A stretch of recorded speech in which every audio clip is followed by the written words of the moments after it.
let's begin the day. It's the never-ending adventure here at the apartment. My sink is backing up. Like, it keeps filling up with water and then emptying, and then filling up with water and emptying. And I think it's the water from my upstairs neighbor, because, like, hey, welcome, Big Poop. It's like stuff will come out of it that I didn't eat or put down at disposal. So it's like, anyway, it's a little gross. It's a little gross, to be honest. But good morning. Good morning.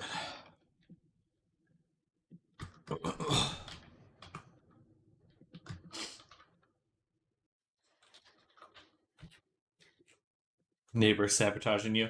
I don't doubt it. Doubt it. Gotta kill him now. She looks pretty good without hair, which is a good sign. Maybe I'll make a base avatar. At some point.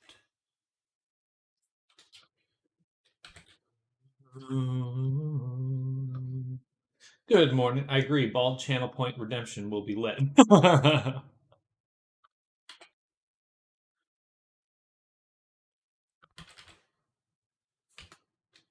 I ran into so many glitches today, but I managed to fix all of them, apart from one. Hey, that's good to hear. Also, good morning, Loosed.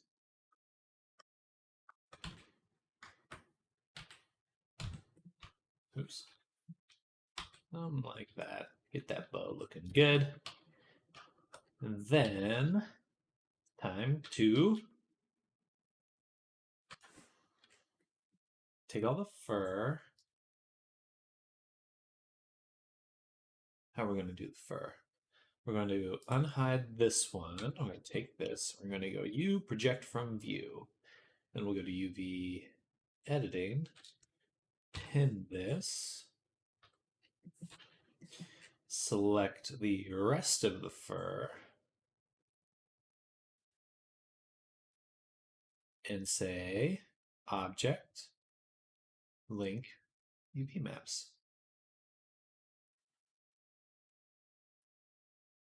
So that did not work for all of them. Apparently, but did it work for most of them? I think so. Let's take a look. I watched about 5 videos on how to make toggleable props, and it just doesn't work. I see the option to toggle it in VR chat, but when I press it, it just loads infinitely.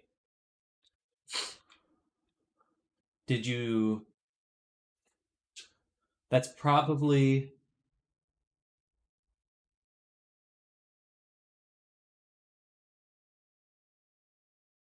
a button. I would just double check you've made a toggle and not a button. If you make a button, it just clicks once and then immediately comes off. And when it says loading infinitely, when it's doing that little circle thing, that just means it's on. It's not loading anything. It's either toggled or not toggled.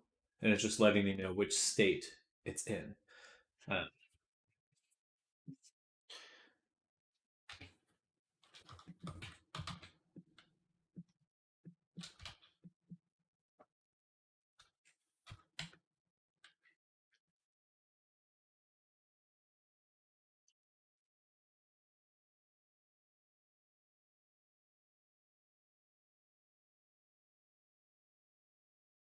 I really do not like that my toolbar is down here. Really don't like that at all. I don't know why it's like that.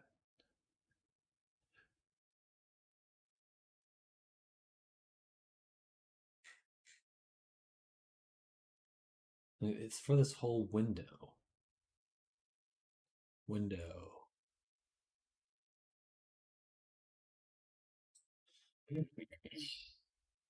I may know.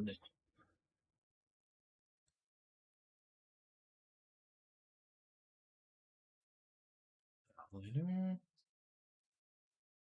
Go to fur, select all objects. Looks like they're all working. And then we can combine them.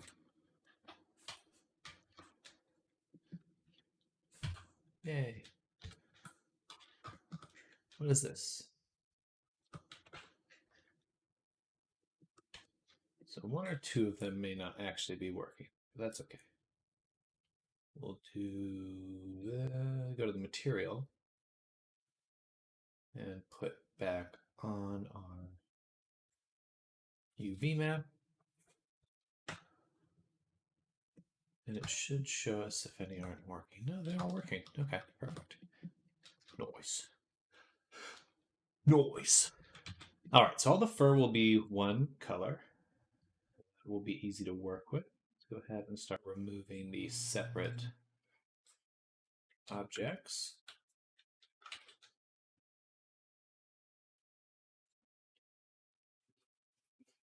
Outfit will keep us separate.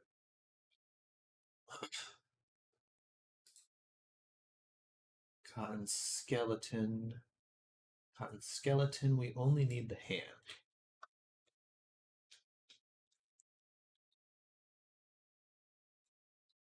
Let's go back to layout. Pose, Y, pose, rest pose. Then tab, grab this, and this, and this, and delete. Why does it delete those bones? Just want to delete.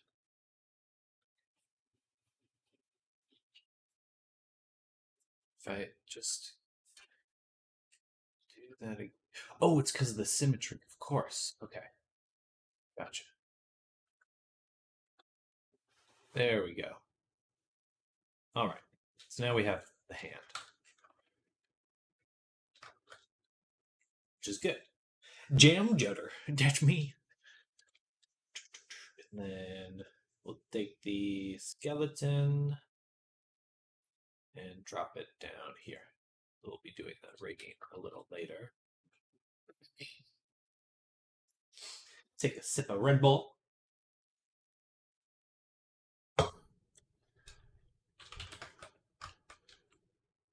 right, so we have three materials: the body, the eyes, and we'll actually want the hair to be part of the body as well. Let's take this and this, and we'll do UV, view, project from view, and then we've got the hair. It'll be kind of a gradient object. I already have 3.6 again. 3.6 channel reward points. Pin those.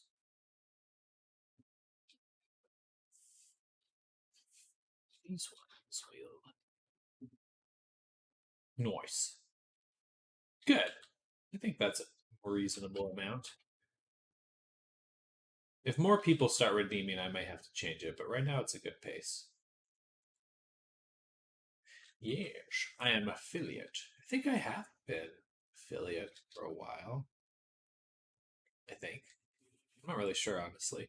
That's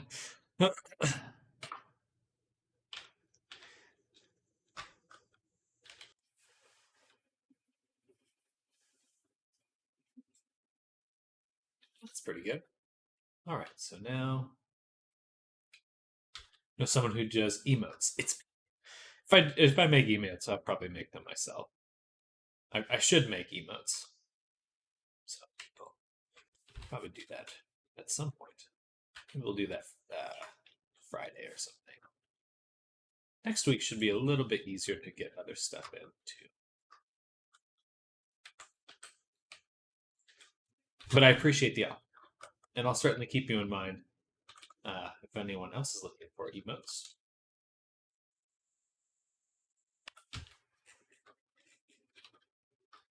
Let's take these and do N UV Packer. Do not rotate them. We'll do UV average size. This one. Fixed scale. Do not scale islands during packing. Packet will return an error if UV islands can't fit to the UV target box.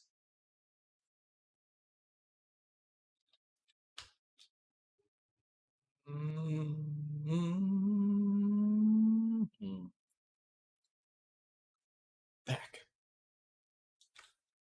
So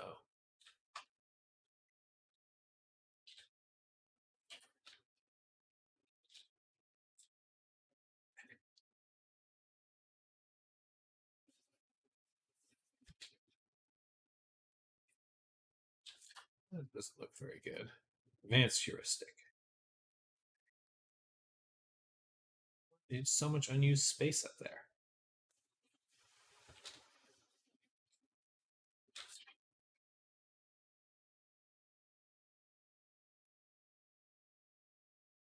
Disable the initial rotation items before generating other rotations. Rotation step.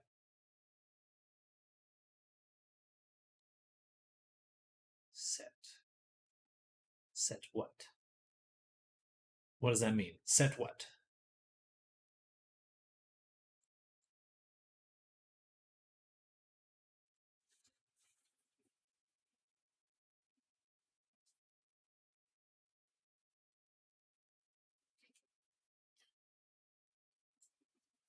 Gotcha. So you need to do scale. Oh, that's actually perfect. Okay. Sort of. Fucked up my claws there. Or no, the scaling fucked up the claws. So, all right. So we want to remove that and then do average. No, wait. Then do the average. Okay. And then 8. I was playing more contractors than I played on EU lobbies, and it's so hard. Like, you have to try so much in NA servers. It's so chill and easy.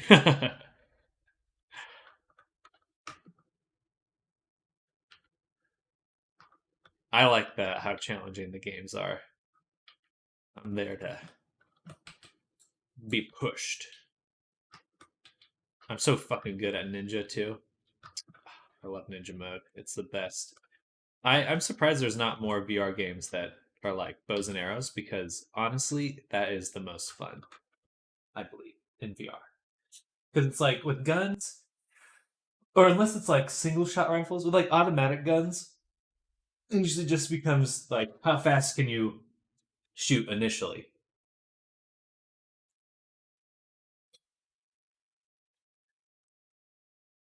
DK while my toggle ain't working. Well, okay, so you have to make sure you have your boolean set up in your animator. Um, and then you have to make sure that you have your. It sounds like you have your. You have to make sure those names are exactly the same. So, in your VRC chat parameters, which you plug into your avatar descriptor, and then it has to be the same as your animator. Now, what you can do in Unity is you can put your animator onto your avatar and hit play, and then toggle your parameter manually. And that way you can see if the behavior is working as expected.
If you toggle the animator, if you toggle the parameter in the animator, it appears. Okay, so that means that the animator is working, and it's just something in the VR chat side of things that's breaking. Most likely, it's trying to toggle the wrong parameter.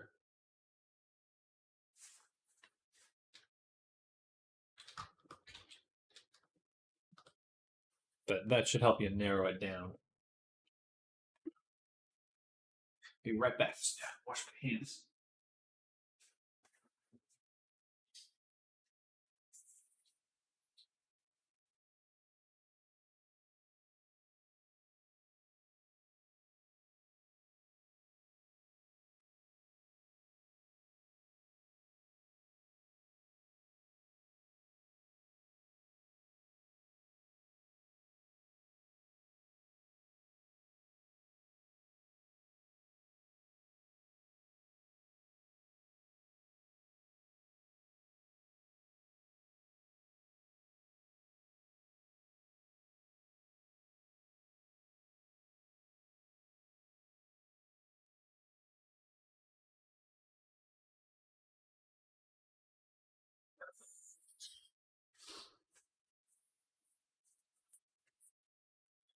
All right.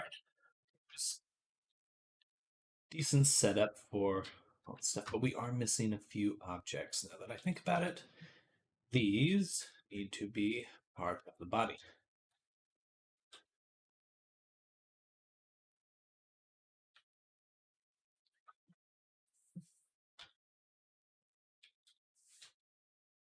Dang it, I should have not combined it just yet. These need to be adjusted. First, we'll delete shape keys. So if not the animator, what else could not be working? Your VR chat parameters. So you have one set of parameters on your animator. Your animator is working fine.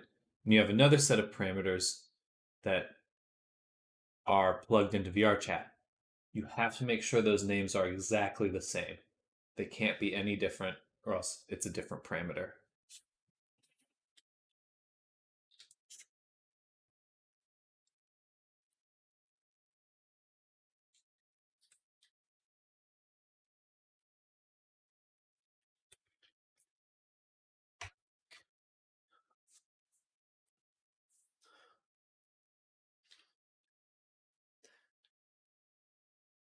And have you plugged your FX animator? Have you plugged it into the animator slot, the FX animator?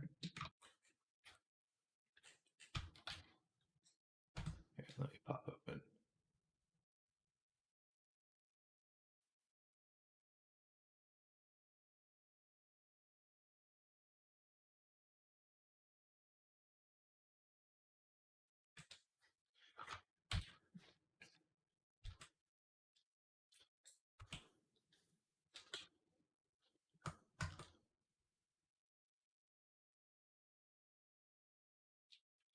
Gotcha. So that's not how VR chat assigns the animator. You'll want to remove it from the controller slot. And Unity's opening right now. I'll show you in just a second. But there's another area in the avatar descriptor to put your animator. It's like the playable layers section. You want to put it in the FX layer.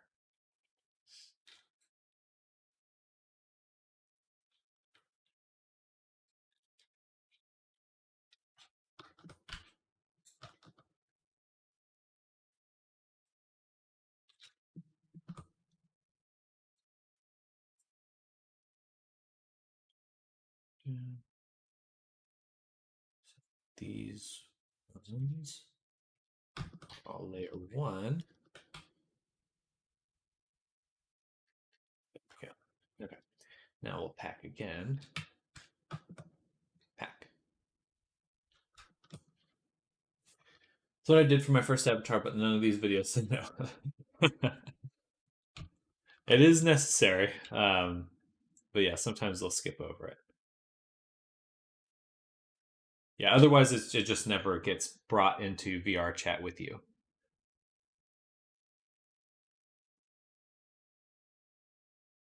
the margin a little bit bigger.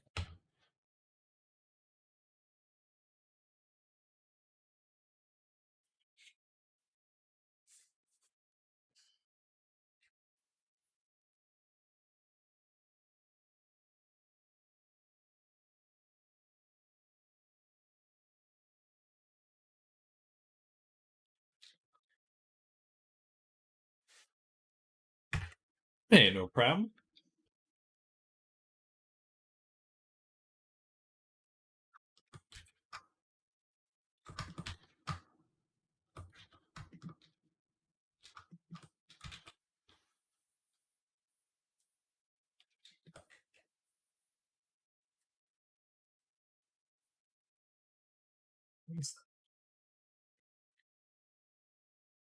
The eyelash?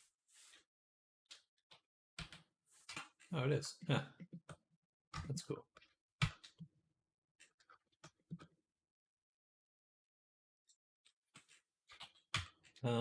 Do I need to add anything else? Yes, I do need to add the hair.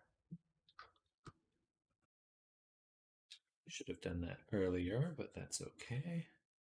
The hair doesn't need too much because it is all going to be one color. So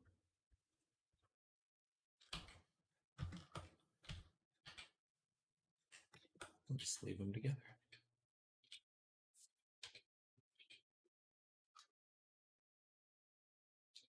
I could really do that if I wanted to.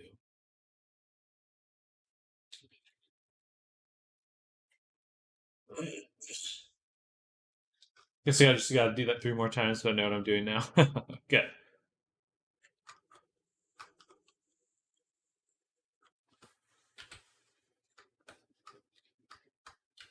All right, so lock groups 1. I don't think there's any for 2. No, so we'll assign these.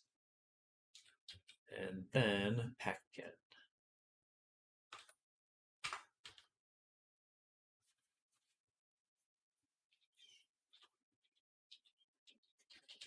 What was the error?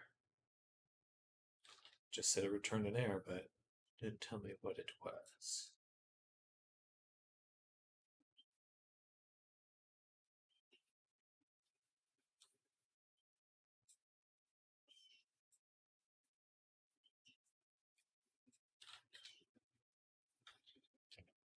Pack. There we go.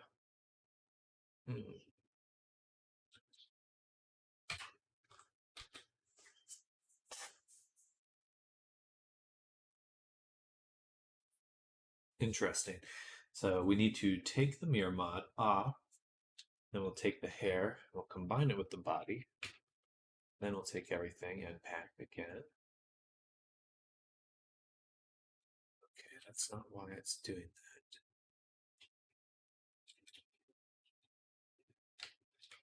Why is it? Here's the scale.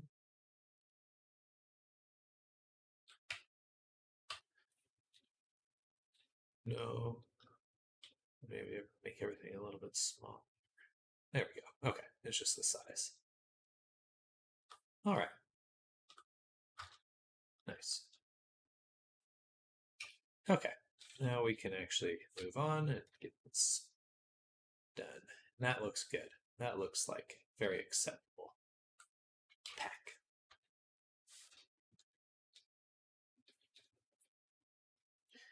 I think we just want to rotate a few things to make them align. Like that. And that.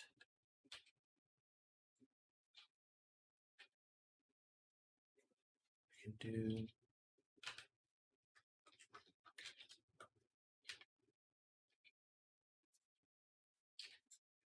All right.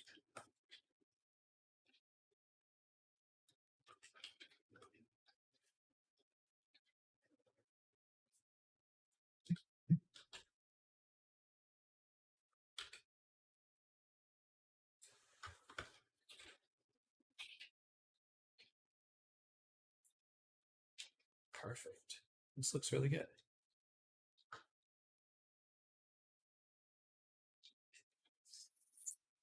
Well, I know how to fix it, but when I press play to test some fist bones, it goes back to the animator pose after.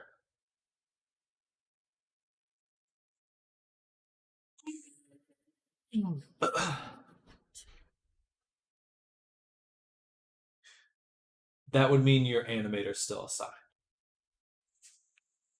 After you press play, it goes back shrinking down. You need to remove it from the top of your avatar.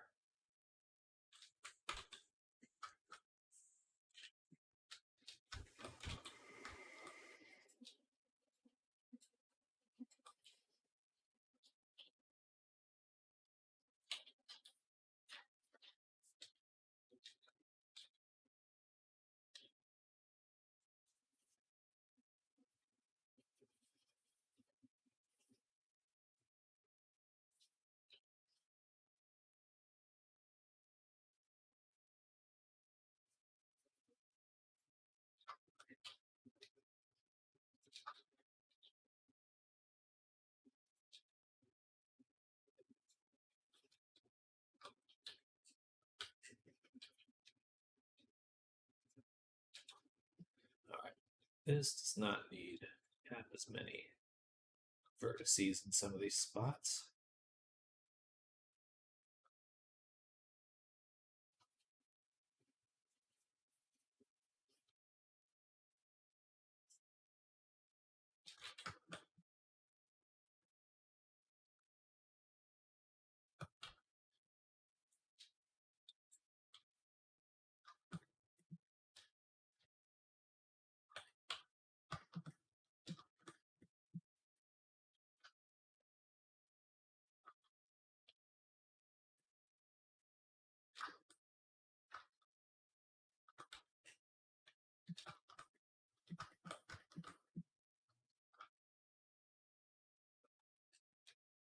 Yay.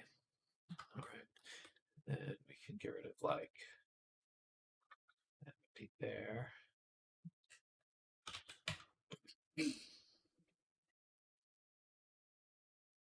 And that should be about it for object. Okay, perfect. Cleaned. And then this one, pretty much good to go.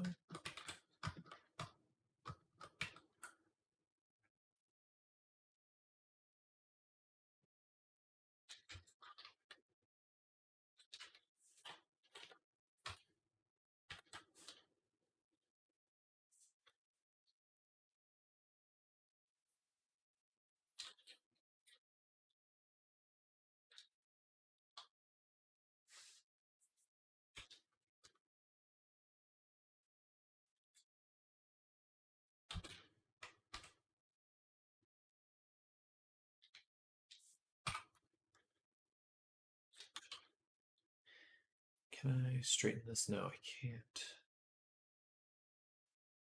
How can I put my avatar into a T pose in the scene? Because I got into a T pose in the humanoid settings. Um, you can do that. You'd have to do it in Blender. You don't really need to though, unless there's a specific reason to. I wouldn't necessarily do that. If you're looking to try to line the snakes up with the hand, you just need to make sure it's perpendicular to the hand bone. So you could just imagine it as like an arrow, and then you just want to be this way, like that, because then that's straight. Like that. For the hand, it goes this way. But you can just line it up. You just line up the snake manually, and then should be good to go.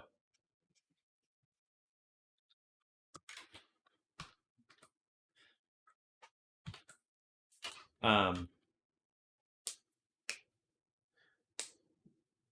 you could also use parent constraints, which is a component you can add to your empty. And so for the bones, like the snake head bone, you can add a parent constraint and target the hand, and then it'll snap to the hand. You could also put an empty in the hand, an empty object in the hand, and then target that one. And that'll allow you to rotate the empty object in the hand and then move it move it around and kind of get that positioning exact.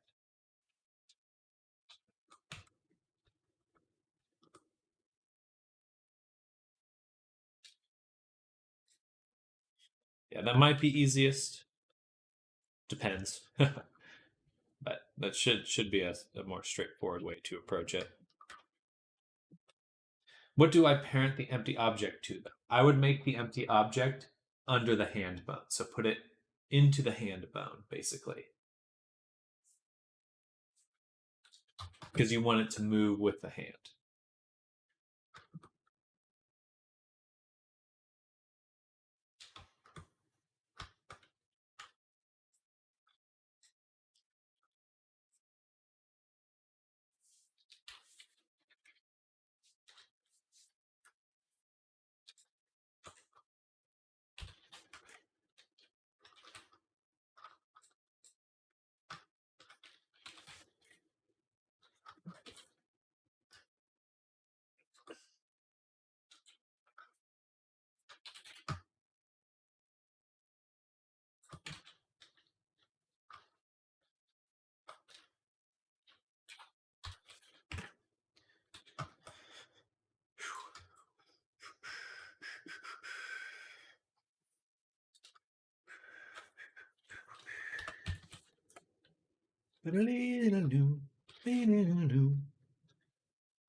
Did you get a new stream overlay? Yes, I did. I made one for myself.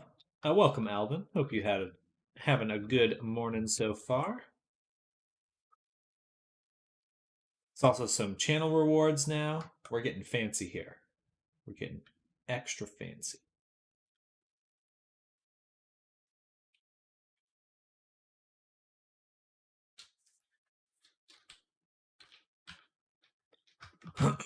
Excuse me.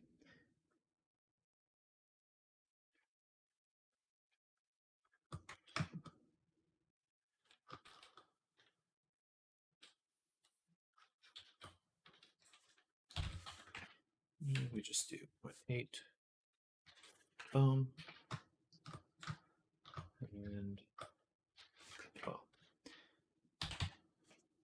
Thanks. I've been doing bark paintings all day. Bark? Familiar with that.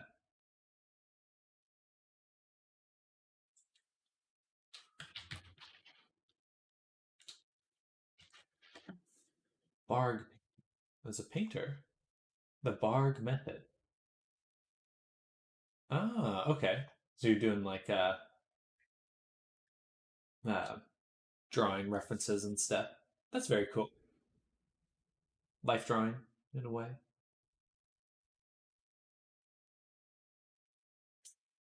How would I make it snap to my hand? So you have the empty you're targeting, and then on the parent constraint, you put it on the snake head, and then you want to hit 0.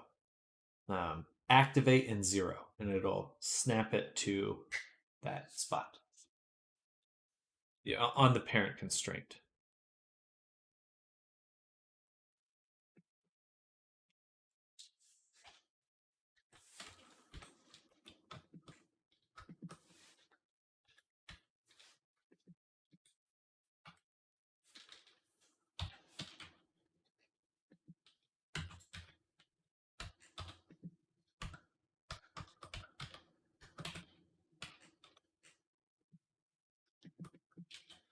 Exercise where you're supposed to learn to see 2D angles and stuff like that as opposed to form. Interesting.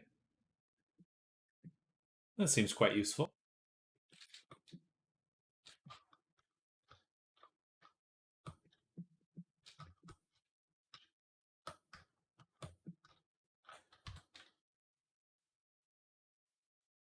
It's hard for me since I mostly do constructive drawings, not so much observational. That just takes time. The parent constraint goes to the empty. Exactly. And then you can move the empty to wherever you want. So if you parent the empty to the hand, and then you put the empty on the hand, then the snake will go there. And then you can rotate it, move it around, make sure that orientation is correct.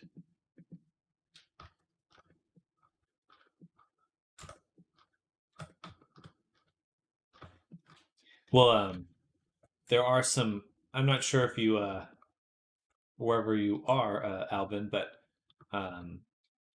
there are some where I am. What are you working on yourself, Sam? Looks like shorts. Yes. So you're right on the money there. We're working on this avatar here, and we're just getting the UV wrapping in there. So you want in the sources. That's how you target the empty. So you put the parent constraint on the head of the snake, and then you put the empty in the hand, and then you before the parent constraint you target that empty in the hand from the head of the snake. So boom, it's like snapping to the hand, empty. But yeah, we're just working on this outfit right now. No, you're totally fine. So there's if you have a chance, life drawing classes have been really really awesome for me. They've helped me a lot in learning how to draw. So I'm not sure if you have any in perhaps your city or where you're located, but um, here in Austin, it's just like you just pay. There's like life drawing classes you can just go to, and you pay a little fee every time. For here, I think it's like $10, um, and you get to draw a nude model. Okay, perfect. Yeah, yeah. I found that it's kind of similar to what you're doing with the barg drawings. I'm not sure how to pronounce that, but um, same concept. You're just doing observational drawing.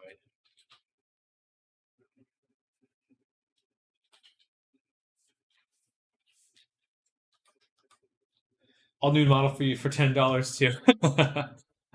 It's time.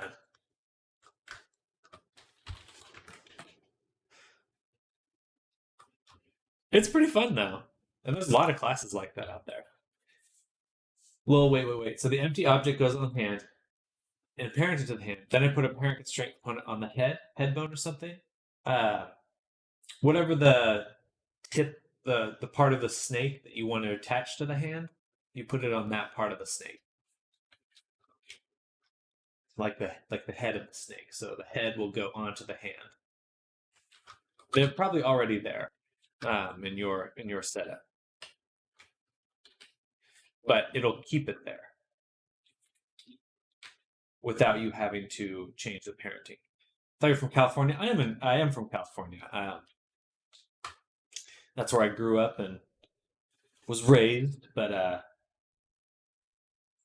kind of moved all over. I was born in Washington State, up north. Um, then lived most of my life in California, and then this last year or two, I've been in Austin, Texas, um, which is pretty fun. It's been super hot though, holy moly! But it's a different kind of heat because in California, it gets super hot, but it's dry. It's very dry heat. There's no humidity at all. But here it's hot and it's humid, which I don't like.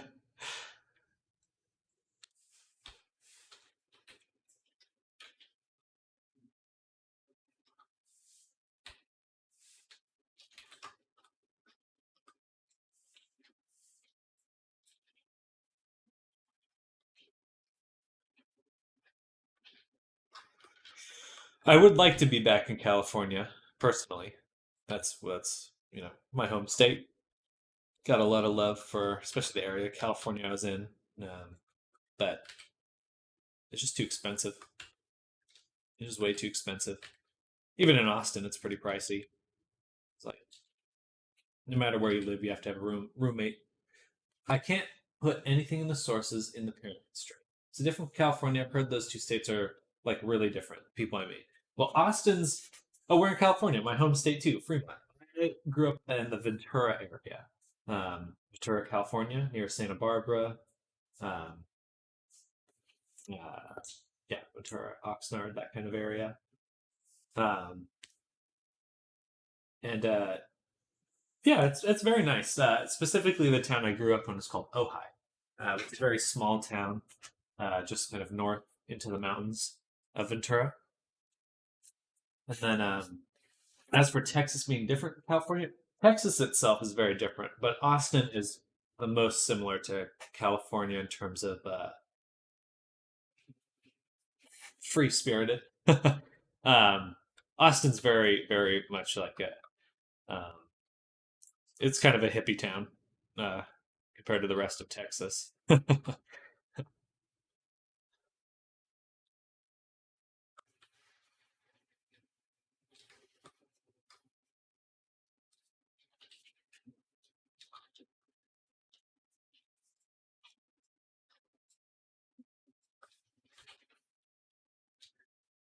So very much like California in that regard. A friend of mine went to California once. He said there was a bunch of people trying to sell him CDs on the street. He must have gone to LA then. I'm not a big fan of big cities like LA. Uh, some people can put up with it, but I lived there for quite a few years after college and did not enjoy it. I think that I think just the smog alone really was a detriment to my health. Um, yeah, glad to be out of LA.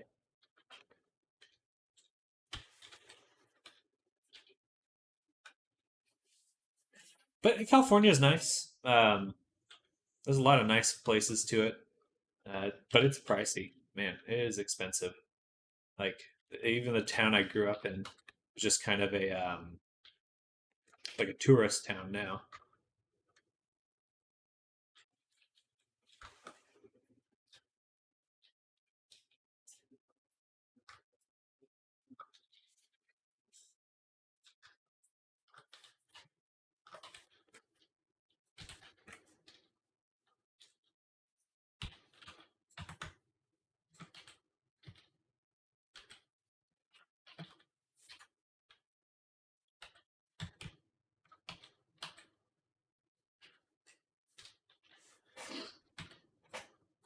All right, so now we've got basics. Just need to do the top now.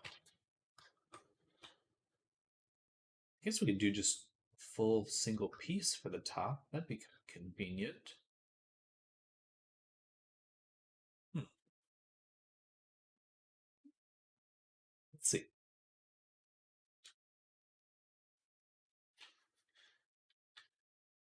I liked a free month though. I mean, speaking of expensive, I've been up there a few times for like tech stuff and conventions and things like that.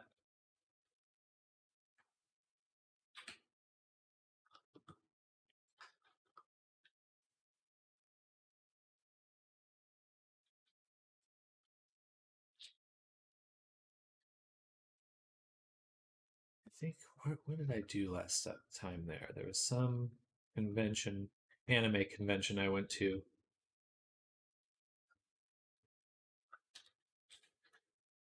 And I can't remember. So long ago now. My memory's not very good for that kind of thing. Never seen a UV map move like that. Do you have proportional editing on? I have um, live unwrap on. Um, not keen on big cities neither. I went to Stockholm once and everyone was really aggressive there. Yeah, the traffic in LA is so bad. And when I was living there, when I first moved there, I was driving from I had to drive through downtown every day. That was awful. Genuinely soul crushing. Um,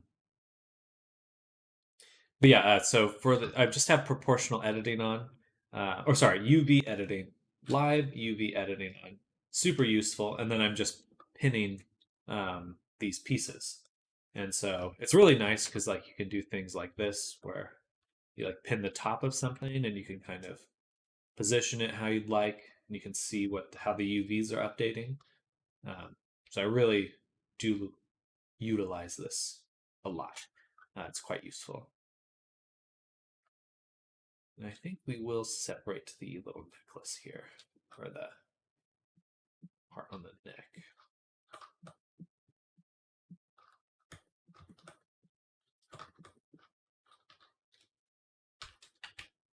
And you can always update it again.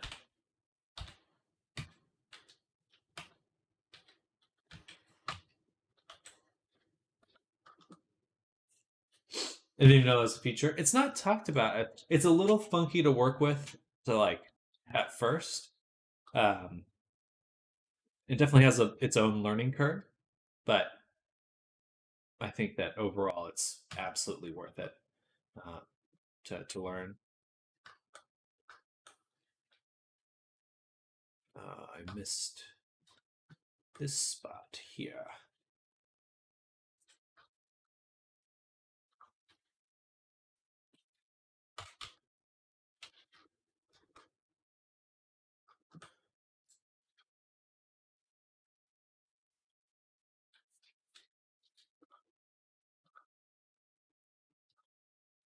Yeah, that looks pretty evenly unwrapped. All right. That's where a motorbike comes in. I would.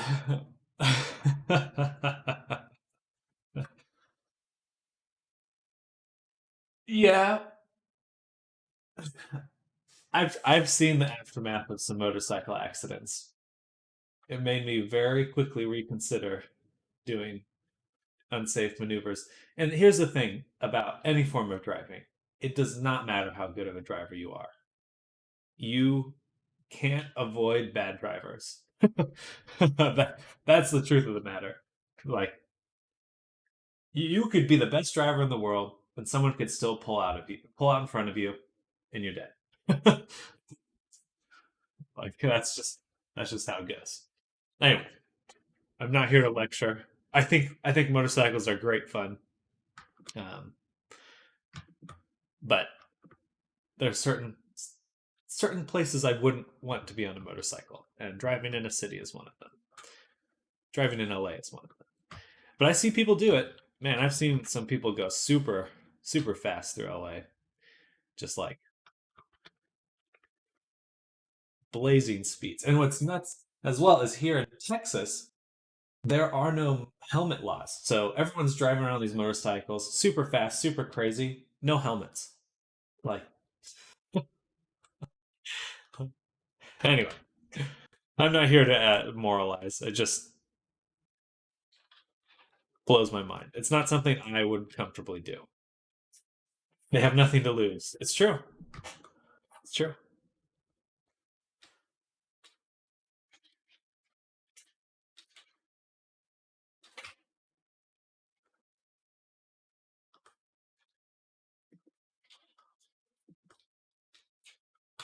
Let's go ahead and UV average island scale. And then pack. Boom, boom. Just a little too big. Or this one's too big. Shrink that down. Pack.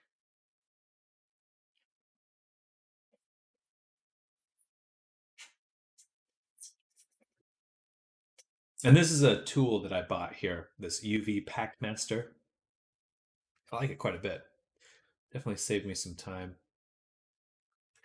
And, I think that with Substance Painter and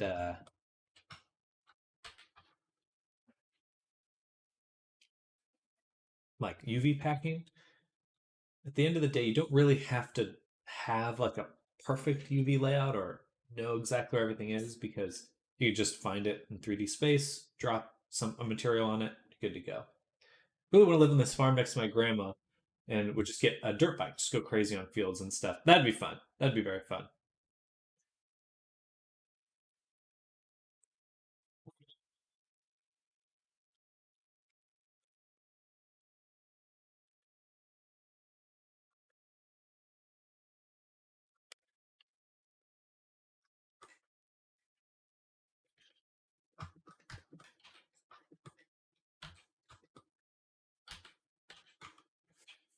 Did everyone ever see Wild Wild West? I just recently rewatched that, and what a weird movie.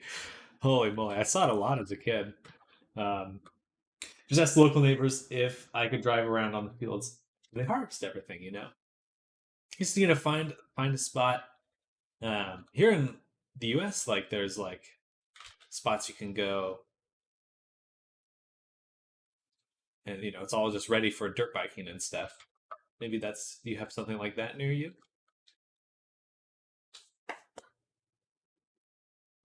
Excuse me.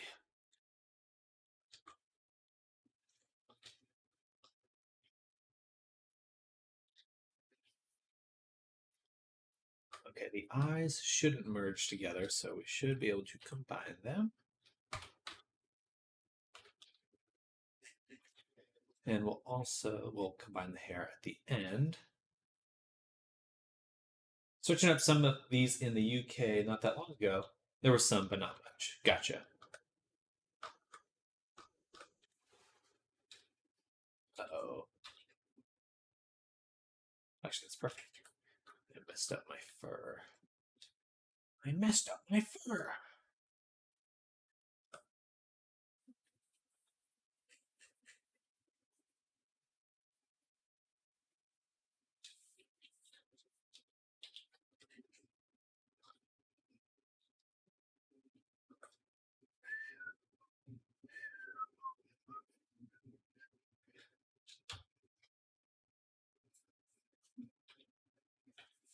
Okay, so L L L L L L L. Just all the ones in the middle. We'll grab.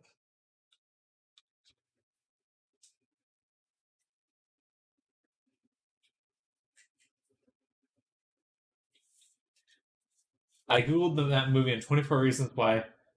Wow, wasn't Django Unchained the same movie? Oh, oh no! I imagine it's not if you watched it as a kid. There's some very adult humor in it. It's not bloody. It's like kind of PG-13 style violence. Well, IDK if it's called a farm or if it's just like the countryside or whatever. Oh, in Poland, even fewer.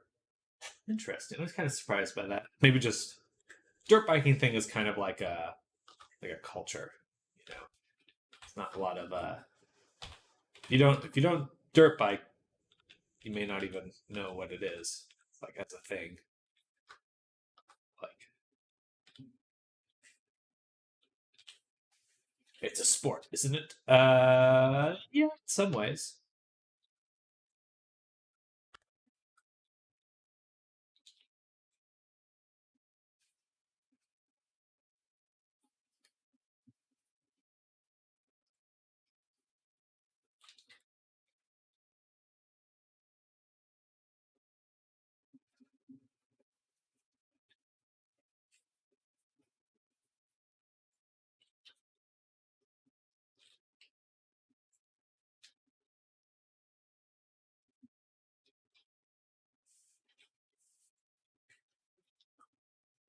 Did I do that right?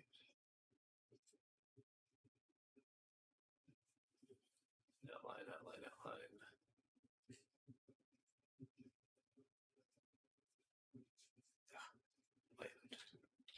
There we go. Okay. There, it's so calm and all the roads are empty, but it's pretty close to the city as well, so it's perfect. That does sound very nice. My mother's sister's husband. Gotcha. Broke his spine on a dirt bike doing a jump and ended up in a wheelchair. Your aunt's husband. Have you guys, have you all seen Spaceballs? I am your cousins. Let me just look it up.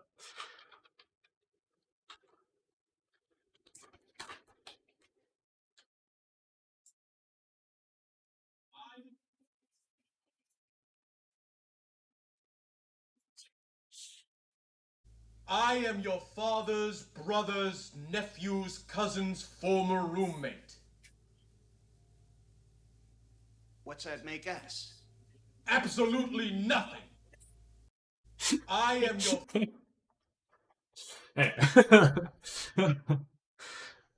um, but yeah, I've known quite a few people who they just love it. You know, they're there for the in my own grandpa.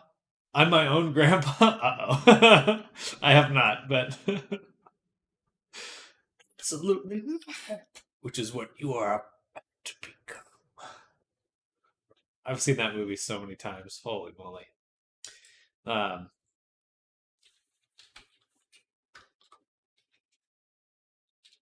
what was I gonna say?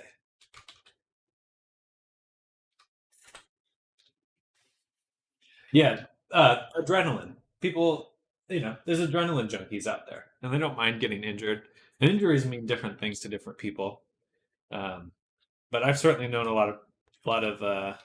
I knew this guy who was a stuntman, and man, he did not care. He would just he like cracked his pelvis in a few places. He just kept going. He just didn't want to give it up. And I was like, yeah, I think after cracking my pelvis, I would probably reconsider doing that. But yeah, just wanted to keep going.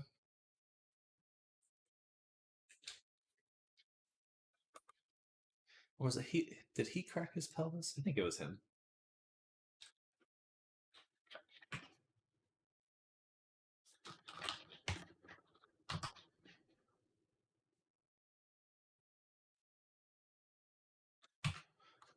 Combine these back to actually these unwrapped.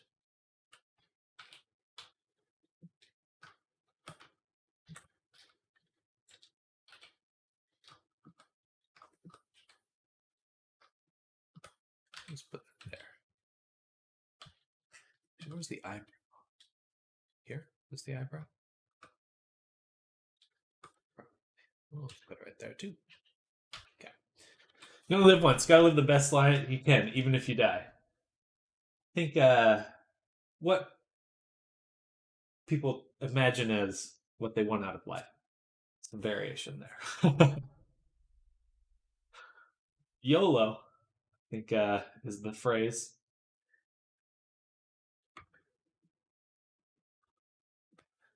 I would rather go skydiving than crazy stunts on a motorcycle. I would do skydiving easily. That sounds fun. I haven't yet. Super.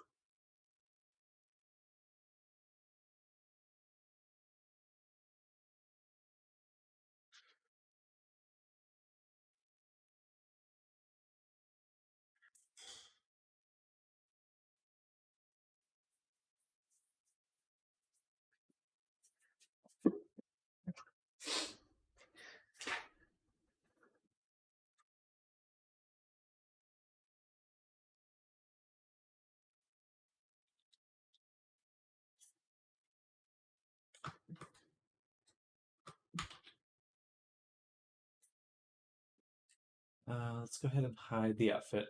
You can do that, but how many times a day would you go skydiving? 1 to 5 times maybe. But dirt bike and just drive a motorbike can be constant all day and night. I don't stop.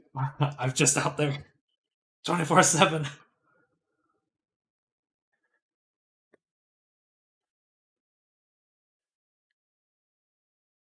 I mean, fair. There is definitely a freedom in being able to do it whenever you want.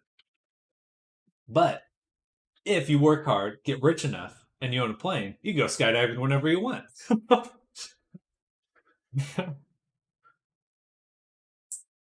Go to the hospital enough times and you're bankrupt too.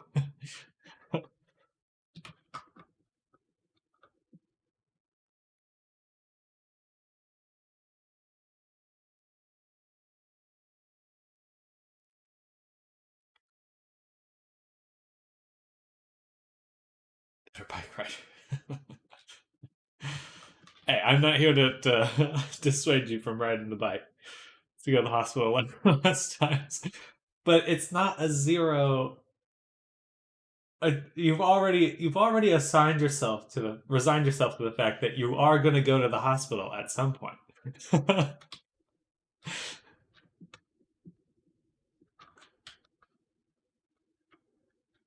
From dirt biking. Okay, let's get this skeleton out.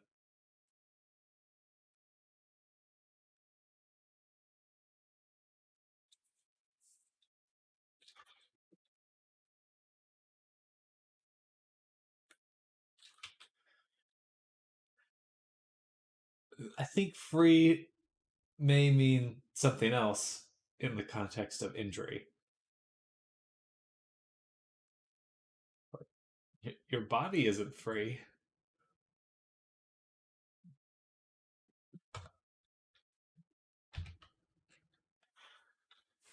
No, I understand that the NHS is free. But getting injured is not. There's only so many times in your life you could get injured before your body's just destroyed. You never come back to 100.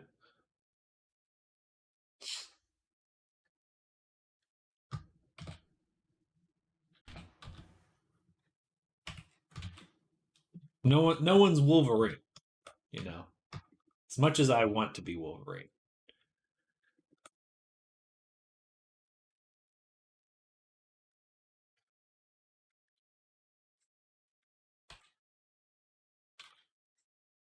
Just believe you are. That's how that works.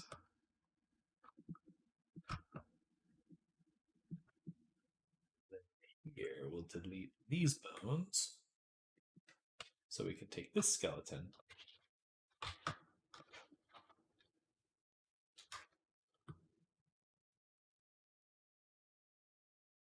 Are they meant to be inside the eyes? Yes. In order to have perfect rotation for your eyeballs, they need to be exactly centered.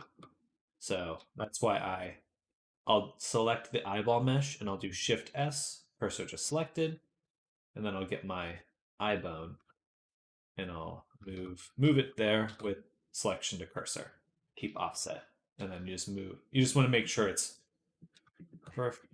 So this orientation here is zero.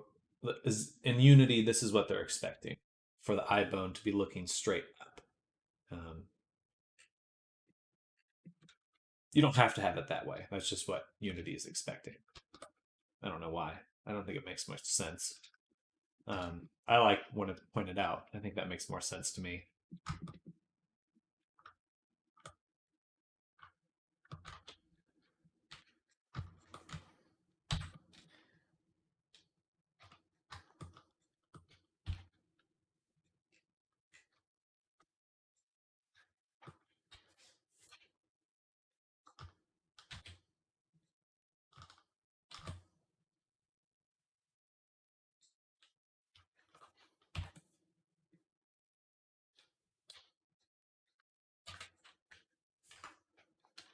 And we'll take these and tab armature symmetries. All right.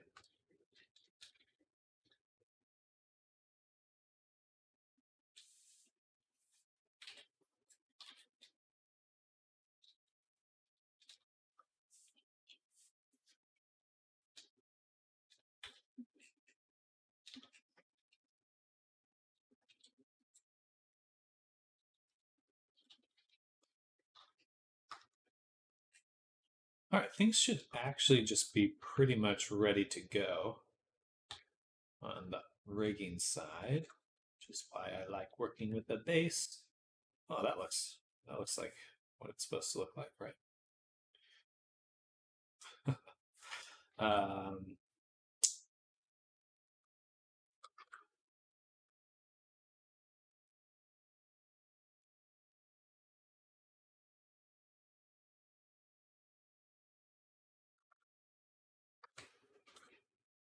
do we lose the legs?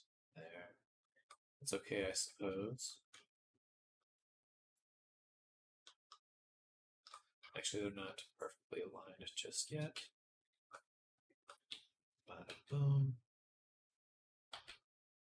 About there.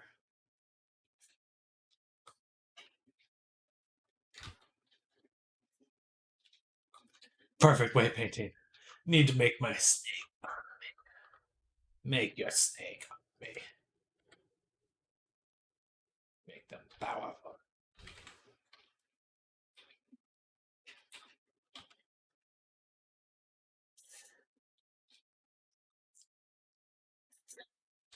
I need water. What?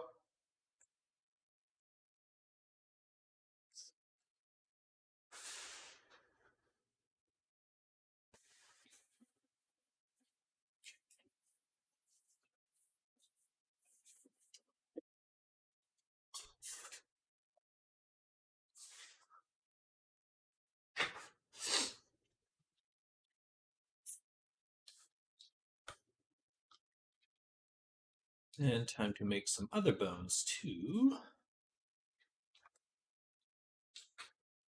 This one will be. Why do the jiggle bones have 2 points of articulation? I've never seen that before.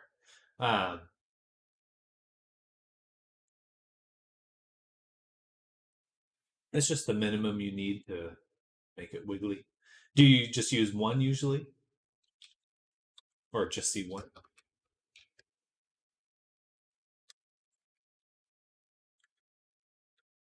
Do you know if there's anything I can do in the Free Poyomi Toon Shader to make the colors look better?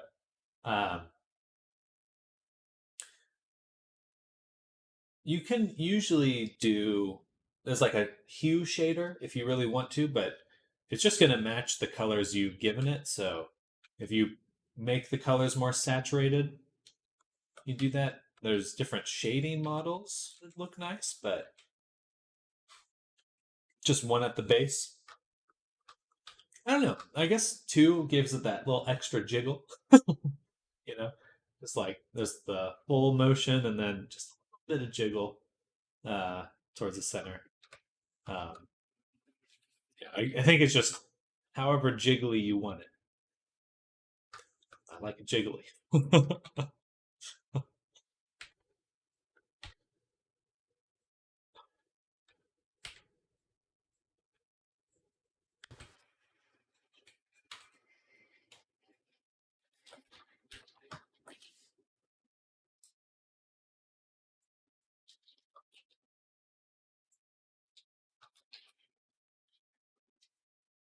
I don't think Source supports nested jiggle bones. Oh, okay. So yeah, yeah. I think in with VR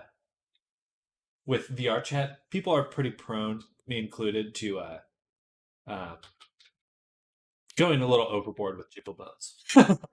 Do you want to do odds on you buying my avatar out of one? Odds of you buying my avatar. I mean, if you're not gonna gouge me, then I'll probably buy it.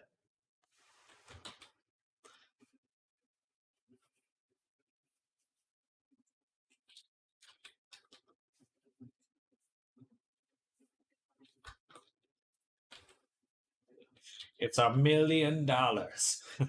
Something like that.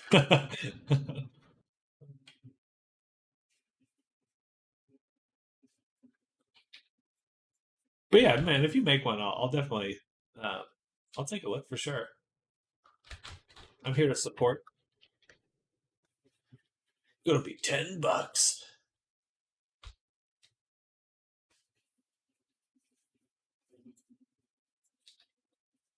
Like in his skull. It looks really weird. I like that. Yeah, I've seen some avatars where it's just like they've got like a bunch of jiggle bones over everything, and that's always hilarious. Hey, you shouldn't put yourself down, Big Poop. I'm down to check it out.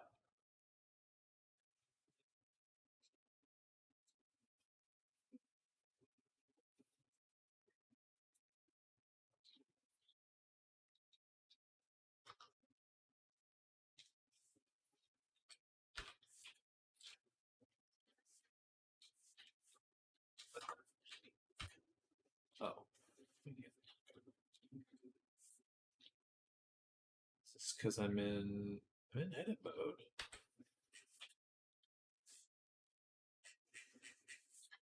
Is there no such thing as fall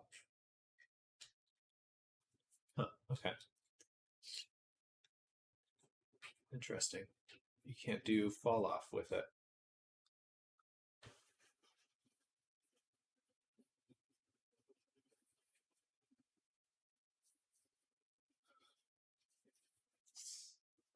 Fine, Big Poop. I'll definitely take a look. If you put it up for sale, we're looking at it.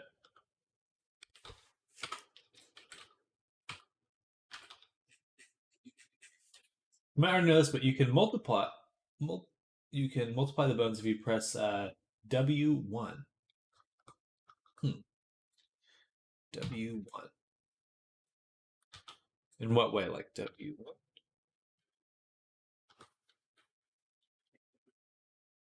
Or just W once? No, that's I had to fund my VR crisis somehow.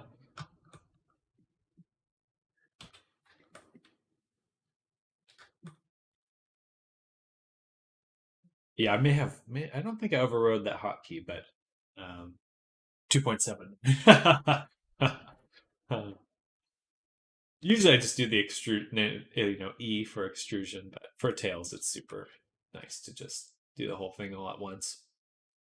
Of course, it never names it correctly. It starts with the subdivision, this being tail one. Yeah, I wish it named it in order, but that's okay. I think I could do that actually. If I do this copy to selected, that doesn't change it. Just moved the order.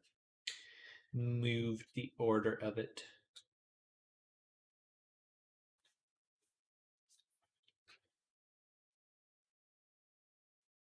Oh, okay. There we go. Maintail. Select.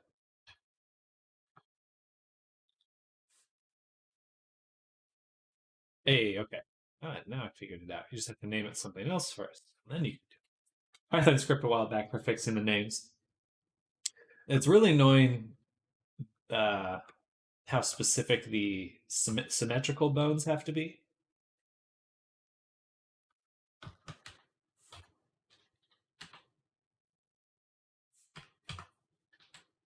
Whoa. It's because these just have no weight at all.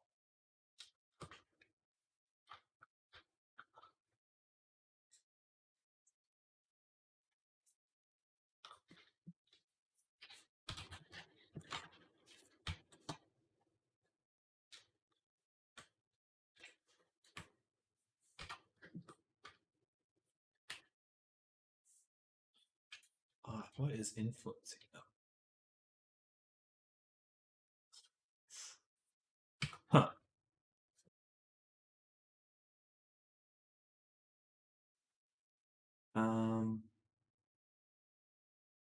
Okay, this is going to take too long. So what we're going to do is we're going to delete all the shape keys. And then we're going to use our base avatar. We're going to bring her out.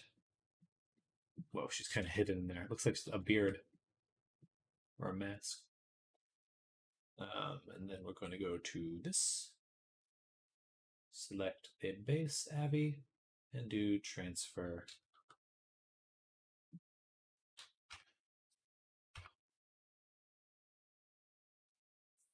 Vertex groups.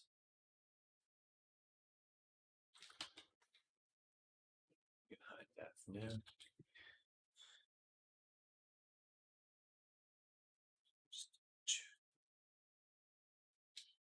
Zeroed out. Yes. Okay. Transfer vertex groups.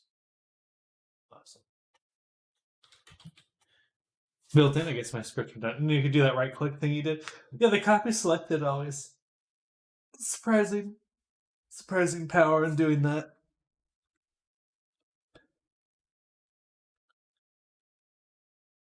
There we go. That's better. Oh, but of course, my hands must. Isn't it? Yes. Okay. So.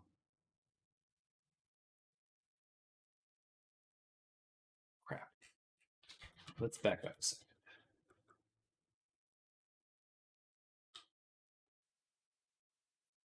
So this one.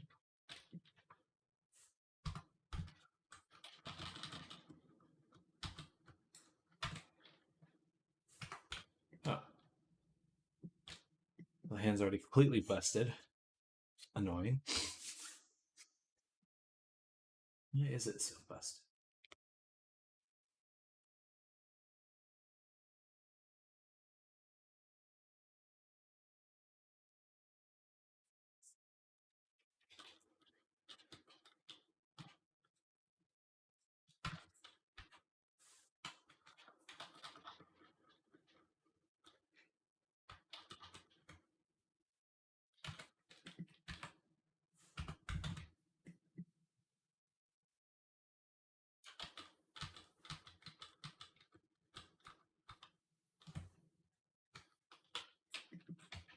There we go.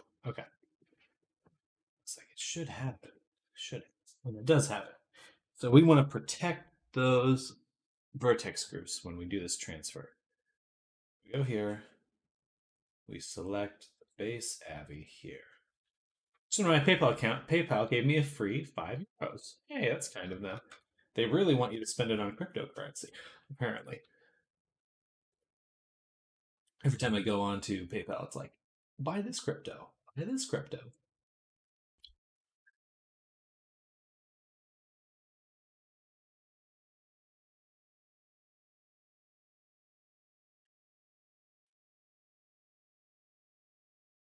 And transfer, exclude locked. Locked vertex groups will not be transferred.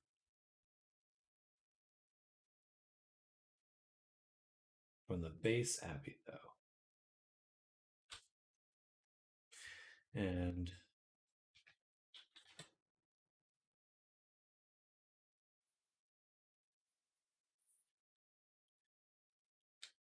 okay.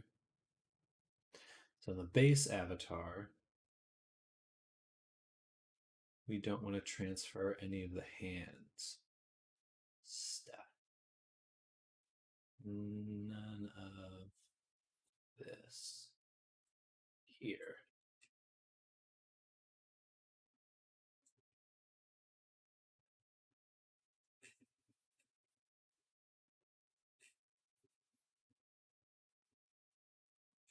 Okay.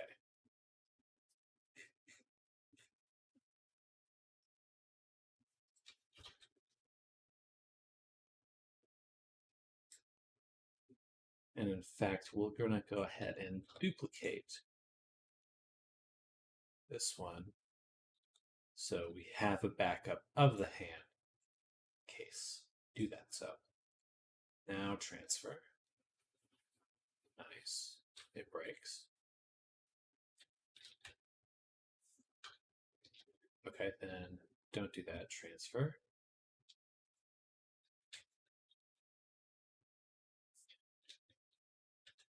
Yeah, that looks wonky, as it should.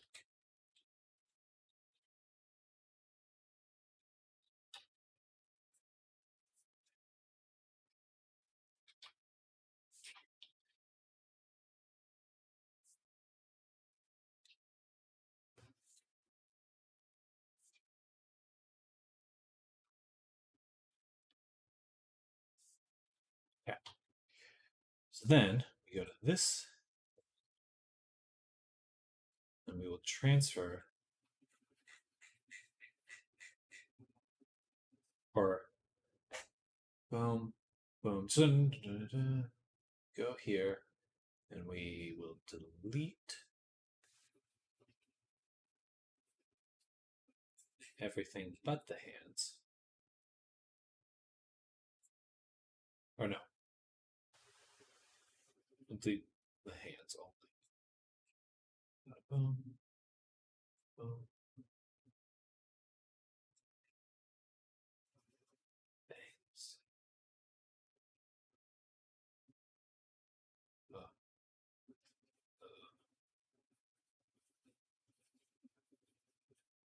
I need to look closer at my base avatar.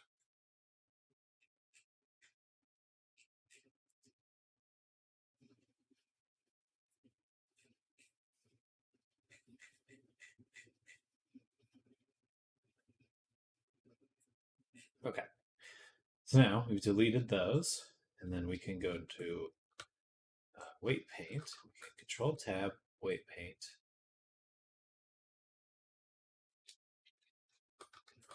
Like this, weight paint. We can do weights, transfer weights.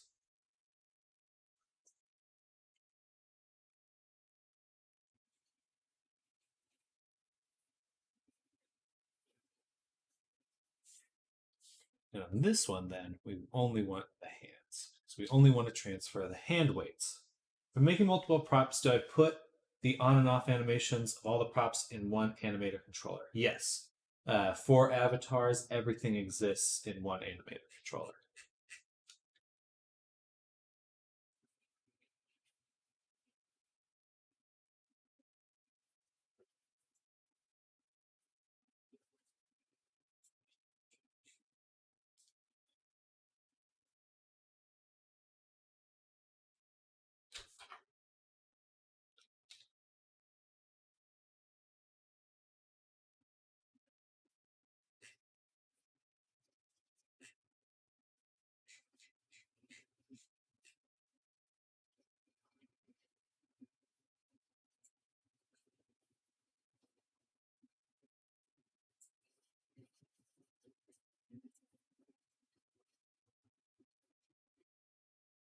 So now we have all the hand weights.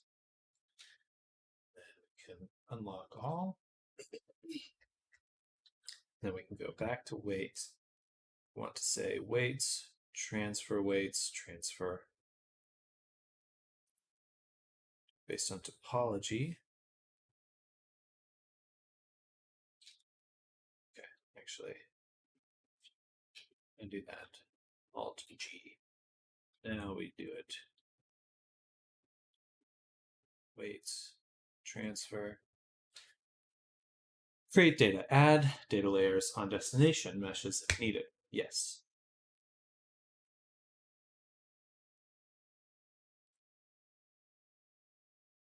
Should be vertex groups.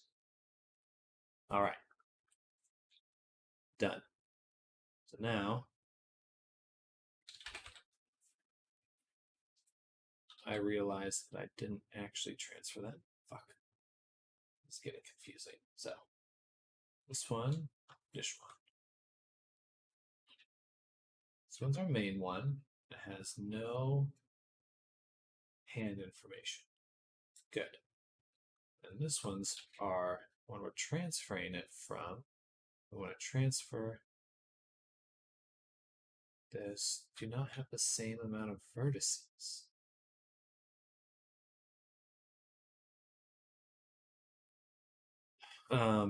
Nearest vertex then. There we go.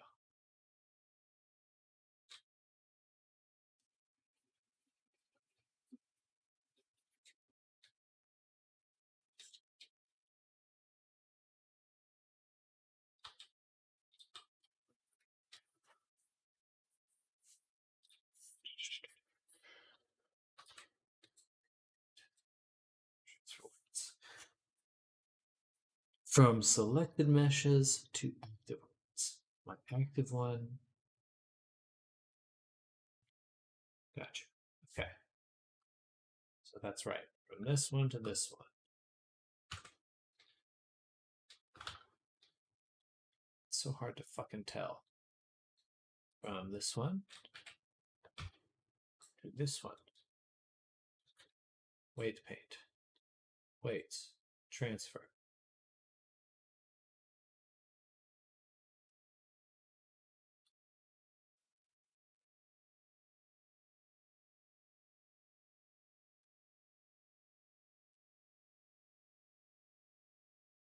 Source layers. Can't see the whole thing.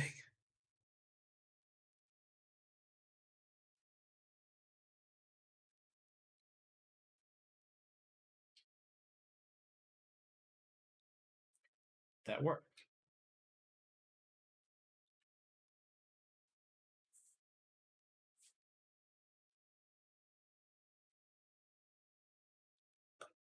Fuck no, it did not. Well, okay, maybe.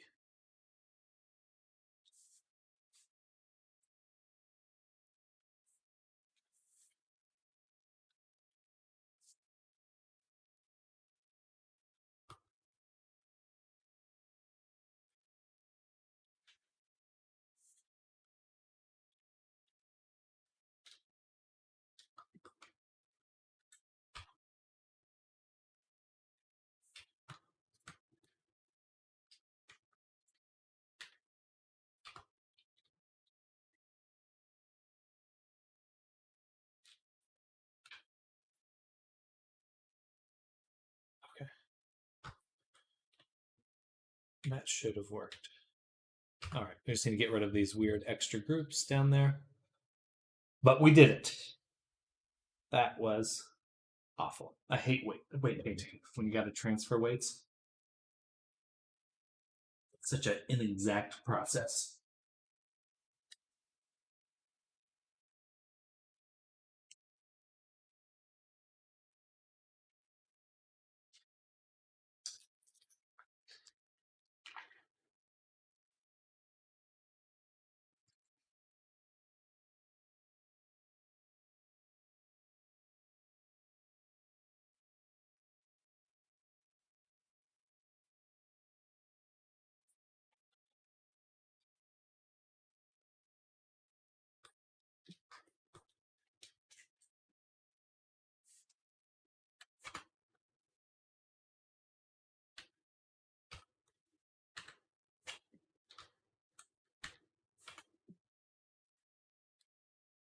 It's only this one.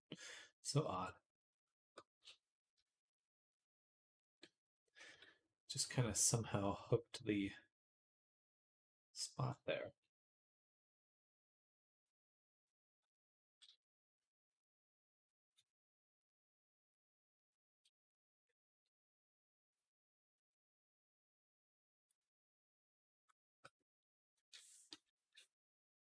When I press play, my snake's not showing up anymore.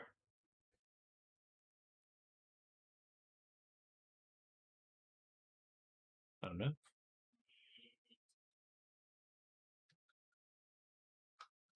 I don't know.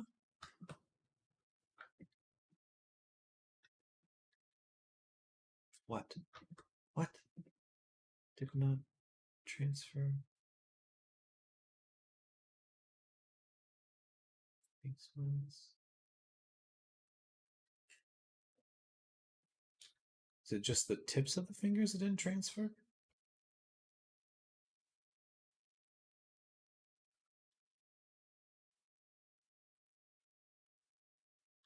Hmm.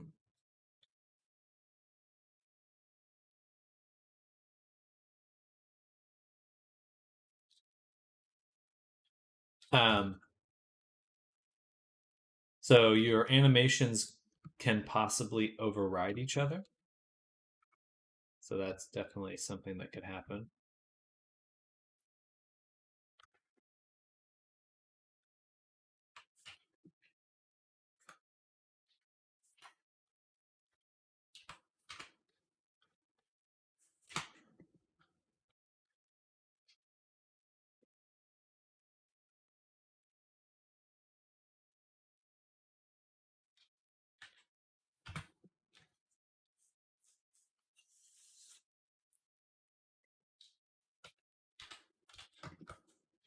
Yeah, with animators, it gets really tricky because it really depends on the logic you've created for yourself. And so it kind of goes away from just like normal debugging. Like, really depends on just how you've set up your work. Oh man, I didn't fix jack shit on my Abby. Damn it.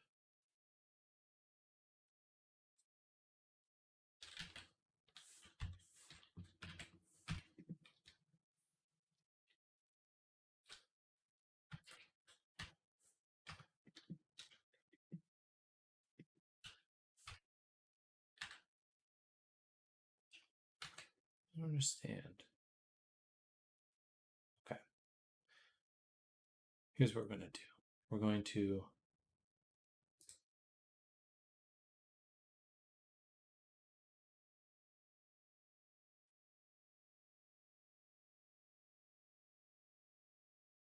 oh, it's probably the mirror modifiers that's messing it up. Okay. All right, here's what we're going to do. We're going to delete all the groups. So we're just going to delete that avatar completely. No. Bring them. Yes, delete that one. Delete this one. No. Delete these groups. Delete all groups. So I have props now. Do I put more animations in one layer? You can only play one animation at a time in each layer. The layers are to create logic for your. So if you want to be able to turn on and off each snake, you have to have a layer for each snake.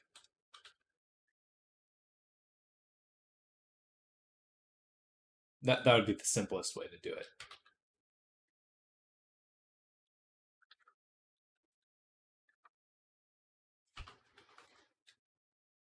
Yeah, I don't know. It's going to be harder and harder to debug what you're doing just from text. So I don't think I'll be able to, look into it as directly this time.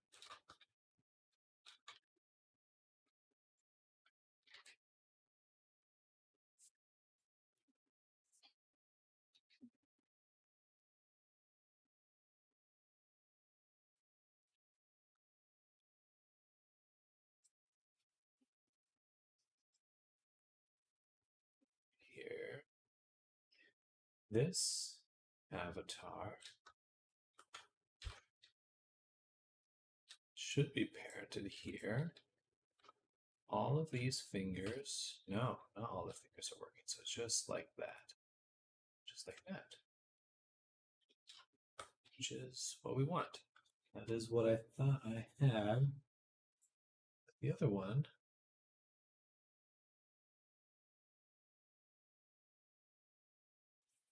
Okay.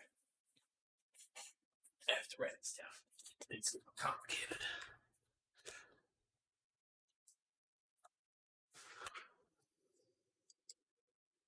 So,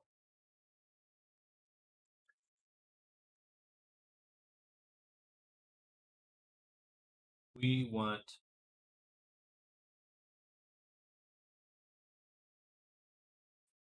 hand vertex groups from cotton.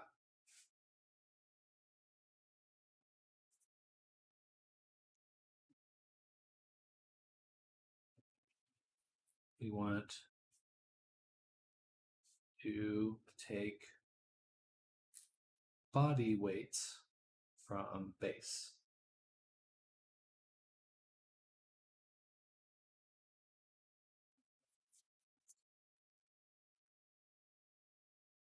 Bind them both. Okay, that's our goal. Now, here's our base avatar. And here is our main avatar.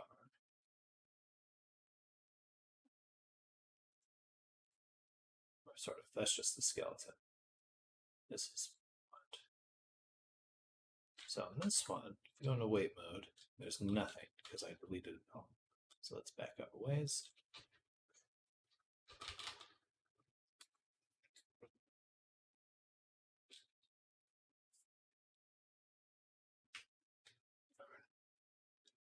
Okay.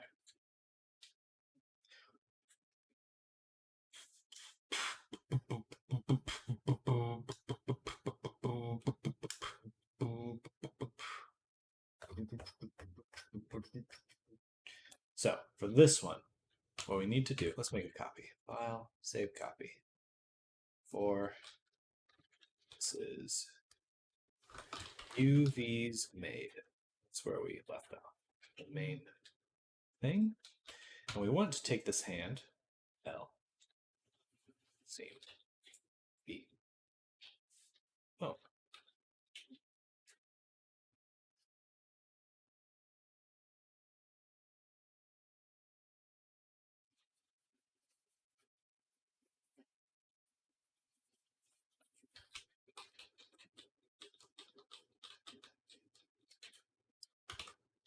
Ah, fuck it. It's just going to be easier to do it from scratch. Okay. Okay.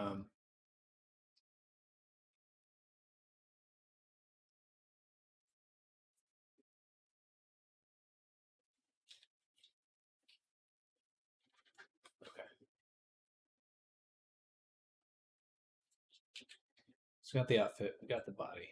We're just going to do this. I was so close to getting that correct, but it's just going to take too long to really get it right. So we're just going to do it from scratch. It's totally fine.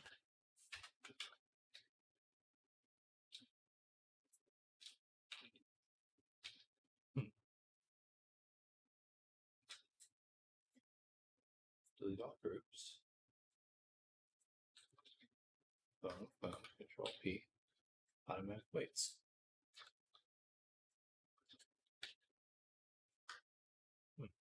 Why is it doing that?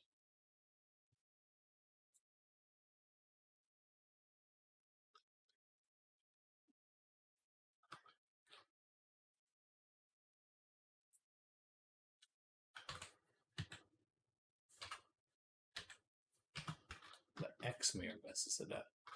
All right, that's fine.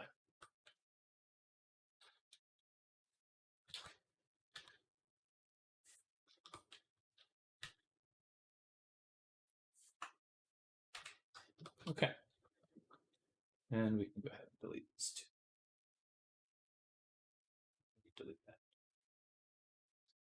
just the mesh and skeletons in here.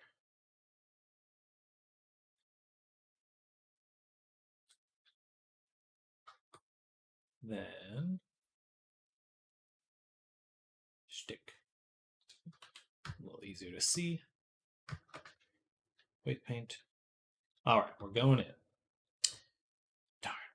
I thought I was going to be able to save myself a bunch of work, but gotta go and do it. Cannot preview transition. Must have a motion or either source or destination state. The animator can't always preview every animation. It's more important if it plays in play mode or not.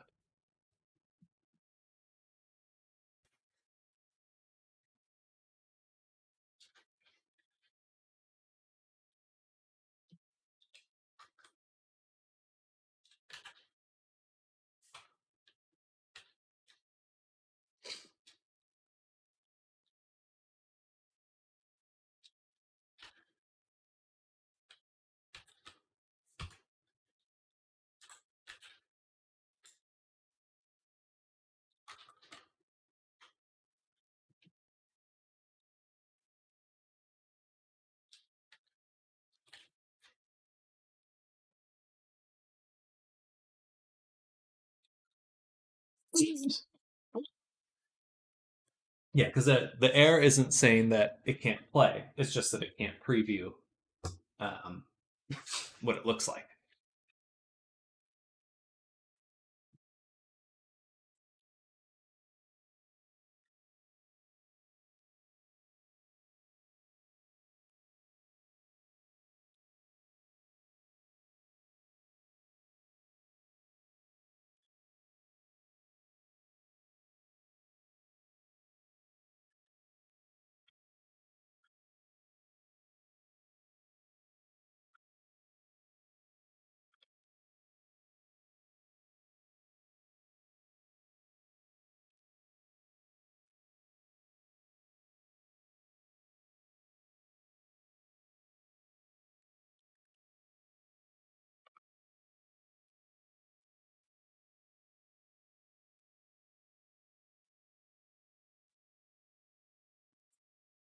It's not Texturin Thursday. That's weight painting. We'll be getting to the Texturin soon enough. Hopefully.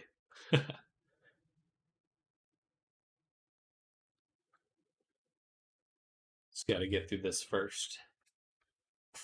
I was really hoping I'd be able to get through it super quick, the rigging. But just some things still learning about how to work from a base model. But we're getting there. We're getting there. So eventually I should be able to just have the weights there ready to be used without having to re-weight model every time. That's the hope, at least. That is a hope. Weights have priority in my eyes. Oh, absolutely.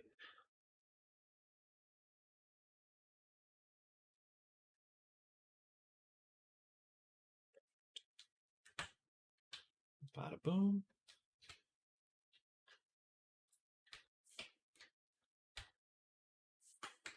And bada boom. Perfect. Let's do a little bit of blending there. There.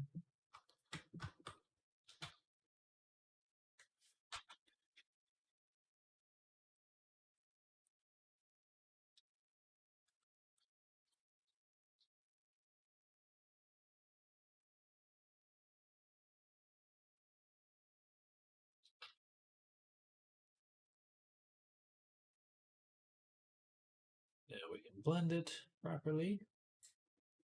Bada boom.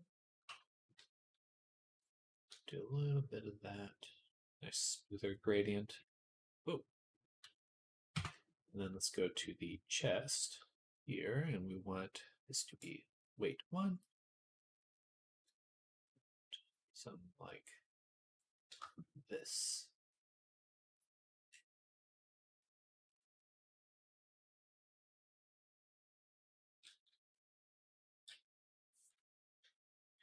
Something like that.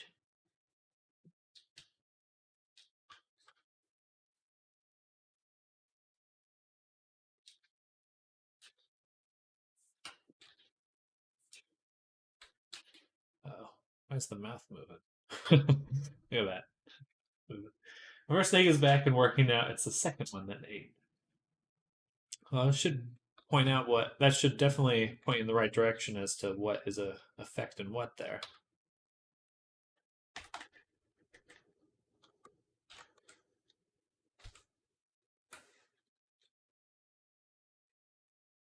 What did you change for that first snake that made it work?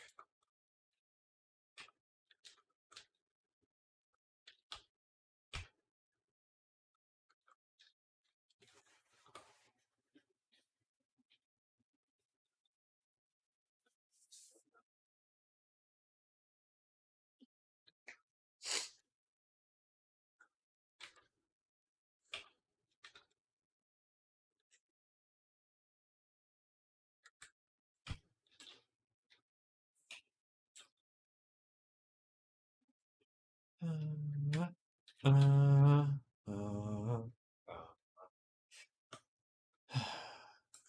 uh, nothing. You didn't change anything, but now it's working again.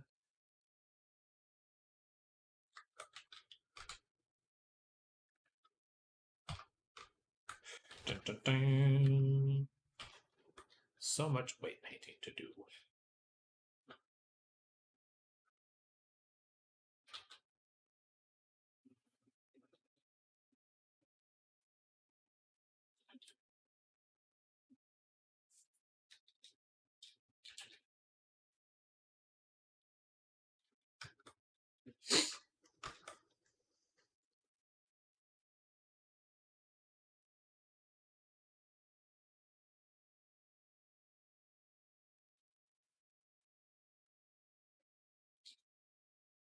Found out my Unity couldn't read blend files. Finally just had to designate what version it's supposed to be.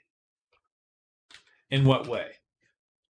I would prefer to use blend files inside of Unity because there's a lot of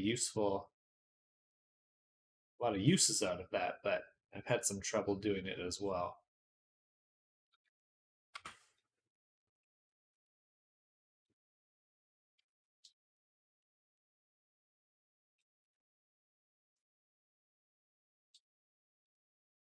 So I was doing, but Unity wasn't working with blend files. But how did you designate it?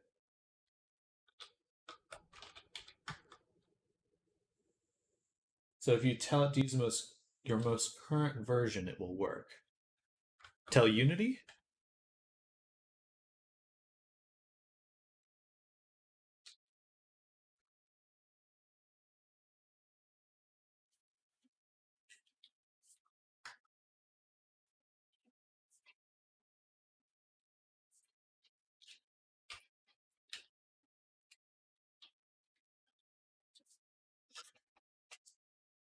Properties open with program, then find the latest Blender EXE.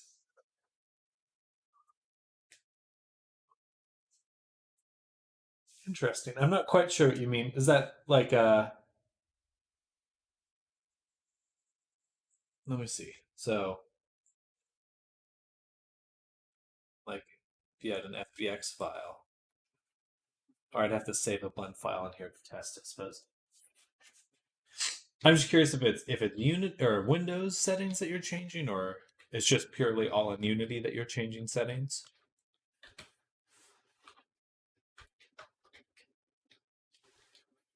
Windows, gotcha. Okay.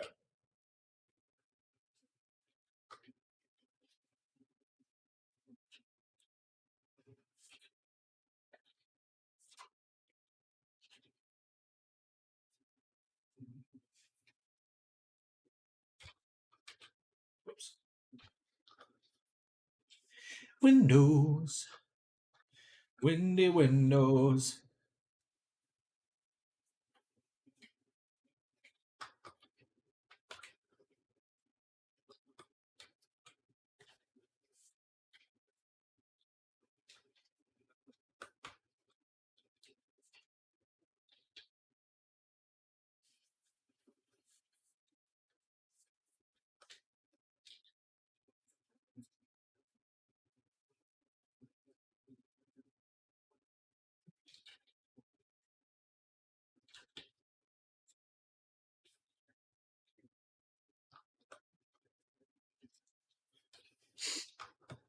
Yeah, that'd be super useful. I think that if you could just work directly with blend files inside of Unity, like there's so much power in that. Just super speedy changes. You're not worrying about settings and stuff like that all the time. I'd love to do that. It's just a question of can I do that with and then upload to VR chat still? That I don't know.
Just want to go ahead and separate the eyes real quick.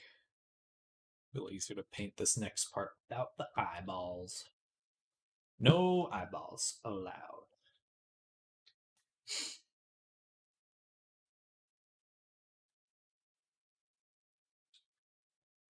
And then here, 0, and bam.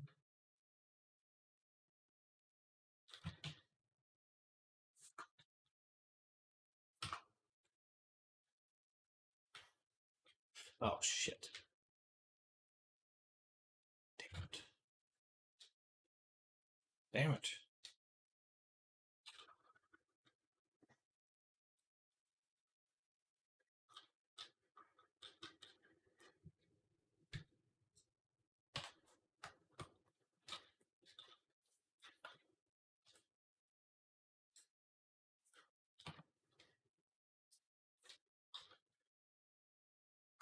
Messed up. Messed up.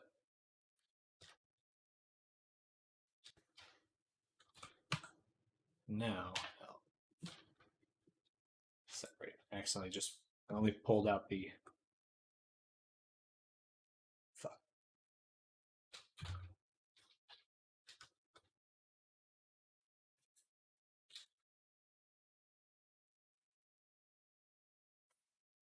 Oh, shit.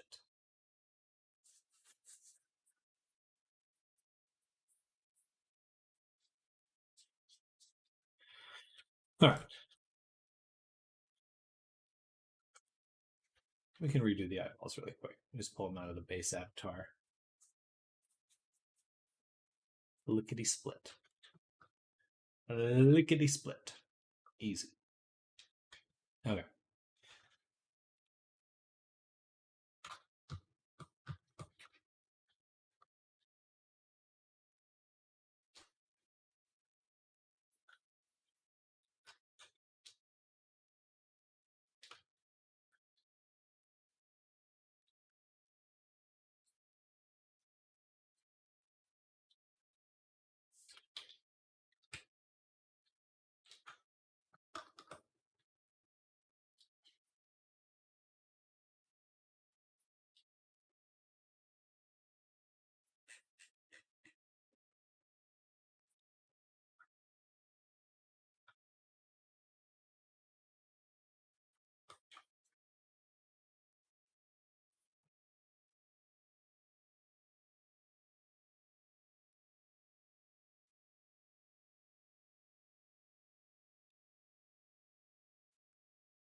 All right. I have to run to the restroom. I'll be right back.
Hey, that is super cool, Camry. I definitely will do that because we'll mess around with that. I would love to be able to just work in Blender, go back to Unity, look at things, back to Blender, just have a really seamless workflow because there's a lot of power in that.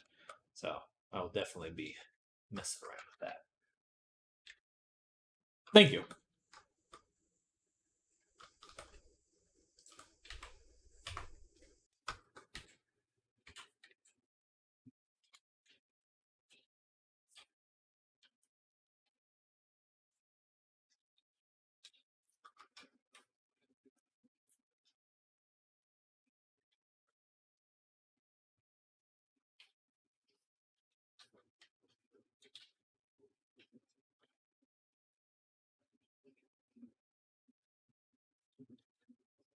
Why is it moving the tooth?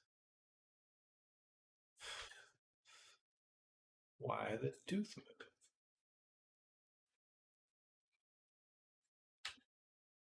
Okay, the tooth shouldn't move anymore. Good.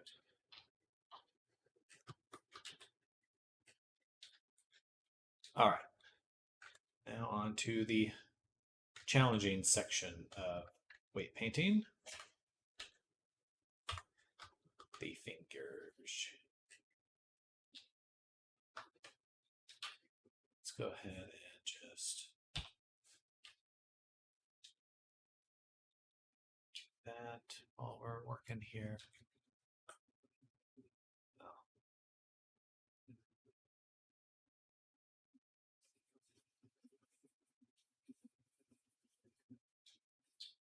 Do this.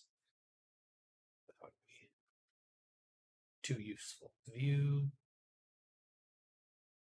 No.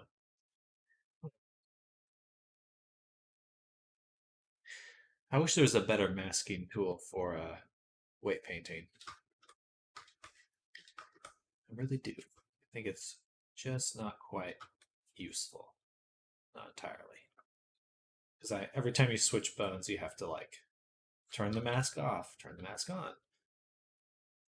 I'd rather just be able to select the bones and keep the mask. Then it'd be like, I'd use it 24/7. It would just ensure that I don't make any mistakes. But that's not how it works. And so it is useless to me.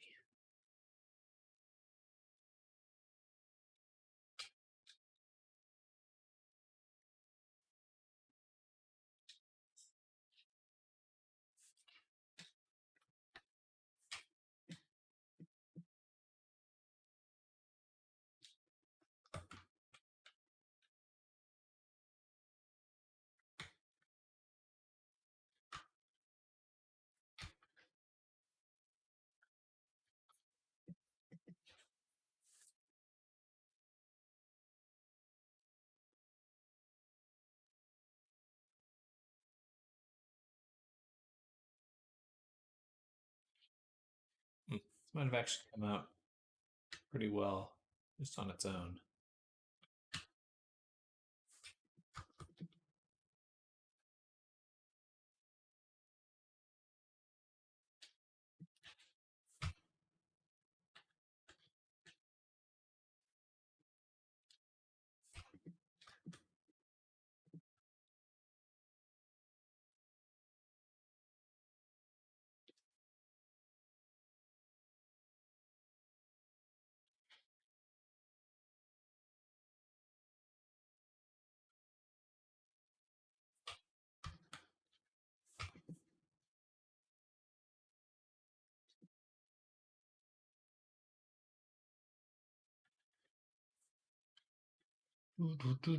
Okay, so I got another 30 minutes and then we are going to call it for the morning session.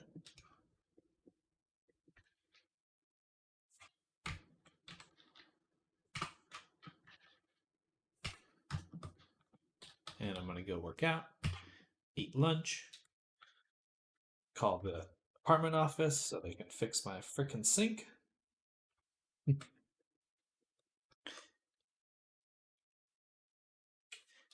They need to fix my sink.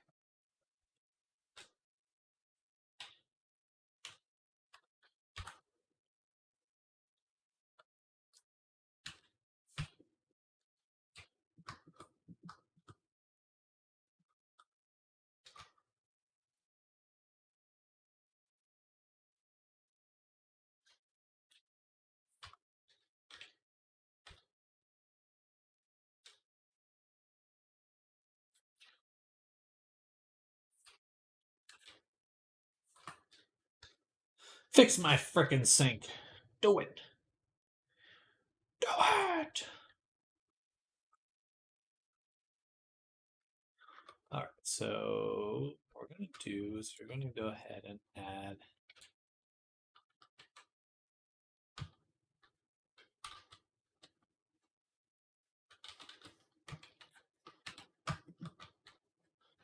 some more topology to the tail. Stop and do it. Do it. Do it. Do it.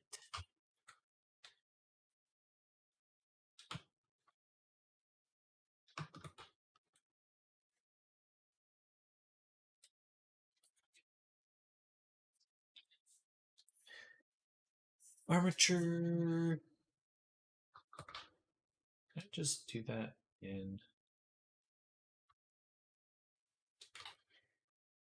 here? If I just do L. Oh, okay. And weights smooth for selected postbones. All right. So now we should get some nice soft ends in the tail.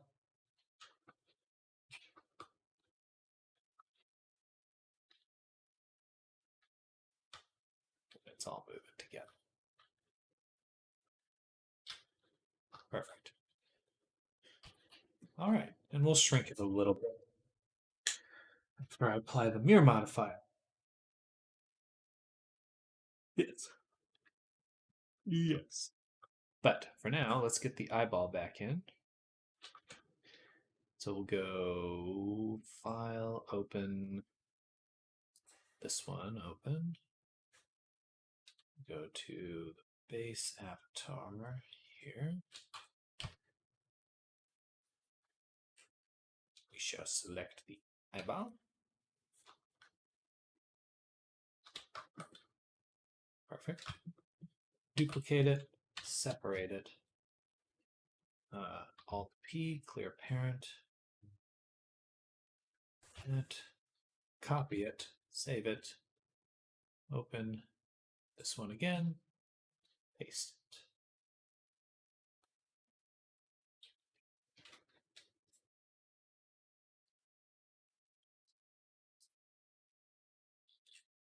But I'm just copying this one. Copy.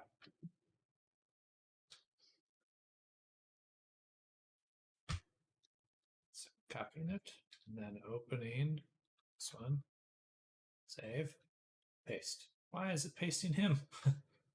I don't want him. Okay, it's there. It's just also included that guy for some reason. All right. When I record on and off animations, it ain't showing no keyframes.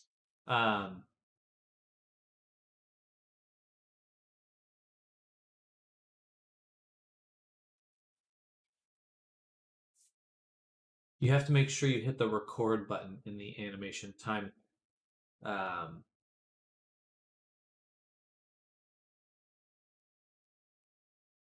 Otherwise, you have to have that animation open. Well, okay, there's a few things. So you have to put the animator in your character, and then you have to select the animation from your character. So you have to basically go like this. So for Cotton, when I want to animate Cotton, I get Cotton's animator. Bada boom. Do it something else that shows the keyframes. Gotcha. So, but you have to make sure that you take your FX layer, put it in your animator here. So my animator right here.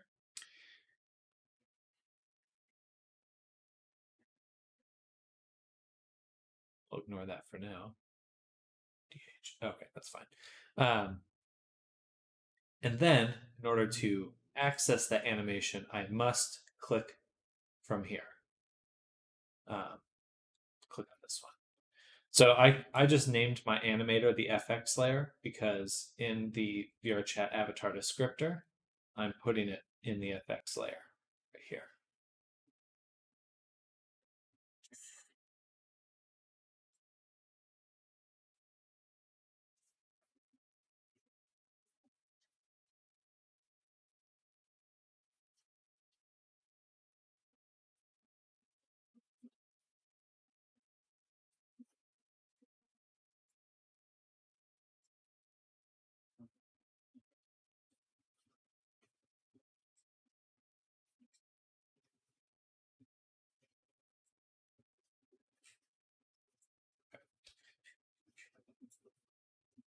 No, that's the general way. Because otherwise, if you can't just grab an animation file and start animating it. You have to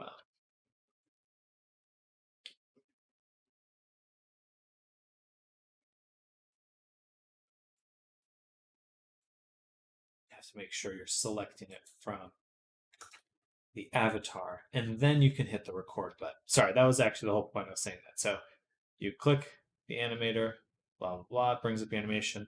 Once you click it, you have your animator here. You find your animation clip from this, then you hit the record button.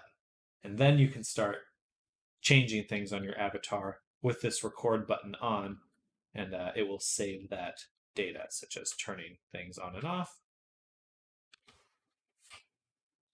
all that fun stuff.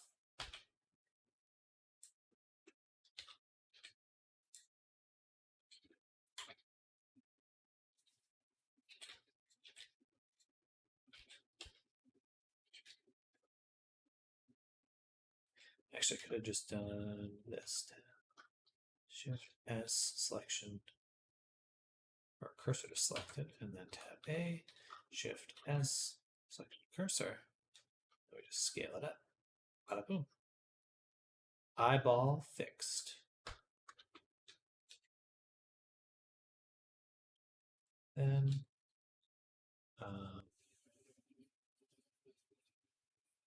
everything should be good. I could just combine it, and we can go right ahead and animate it because it already has the. Perfect. All right. Okay, I think she's fully rigged. The clothes aren't, though. I'll do the clothes in a second. Oh! But we now have all the pieces. Ooh, the hair. The hair is not rigged either. And we actually do need to create bones for the hair. Oh, excuse me.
All right, there's one. We'll call this Bang A.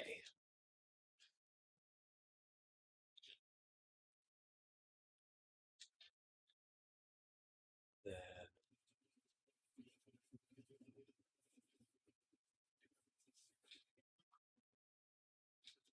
duplicate it, 0.6, that's -1. Call this Bang B.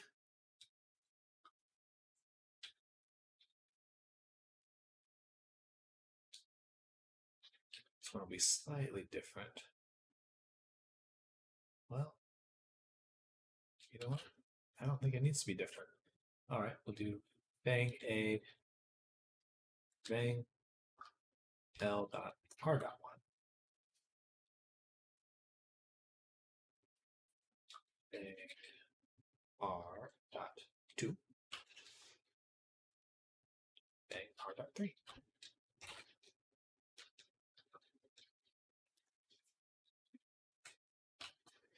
Then we can symmetrize it.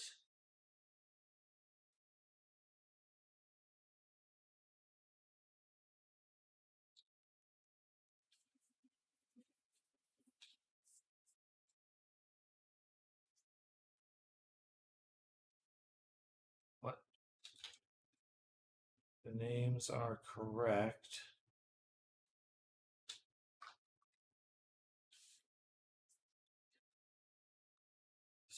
be working.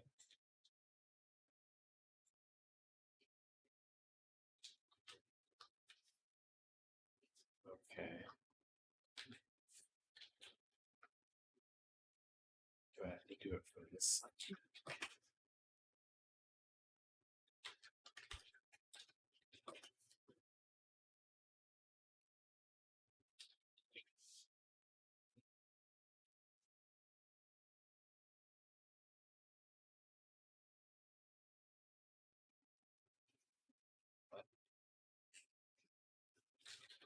But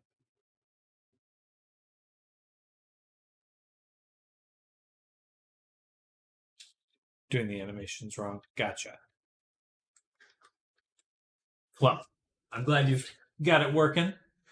Animations are tough. Animations are tricky. There's a lot of there's a lot of moving parts to animations.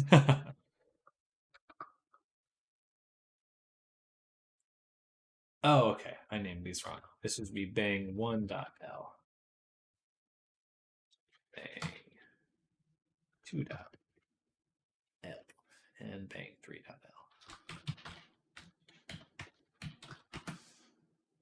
When I was recording, I was clicking on the snake I want to hide first, instead of clicking on the avatar, then recording, then clicking the snake. Gotcha. Yeah, the interface for working with animations in Unity is a little funky. But I think it's meant to just be extra cautious, extra safe. At least I'd like to think so.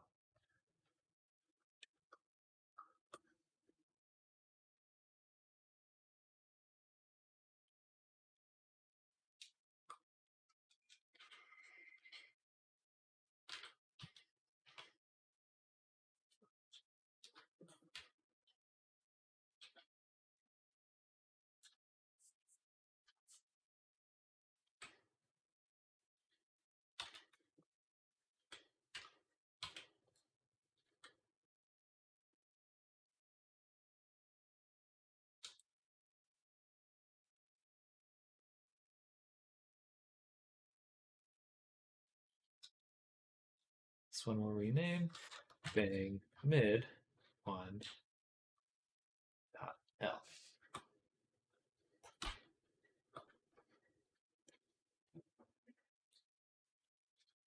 Two, three,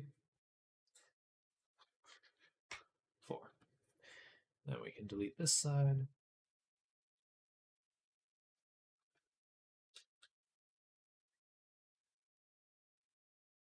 Good tries. All right, all right, all right.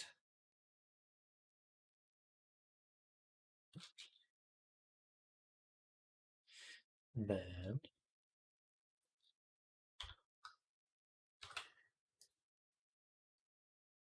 should we do the hair? I think just one bone for the back of the hair. Yeah.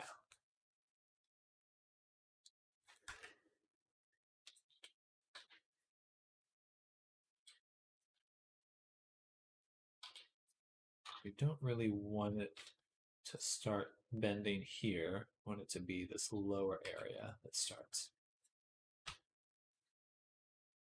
moving, changing. We'll call this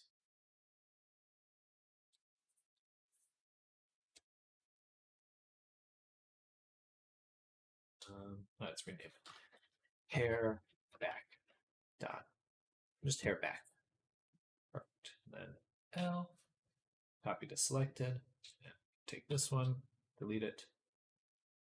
Boom, L, find 6x0. All right, now it's right in the back of the head. All right, all right. And the final one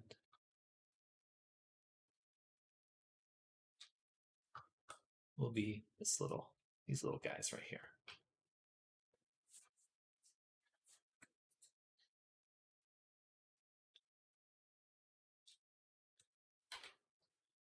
We'll call this one hair tuft.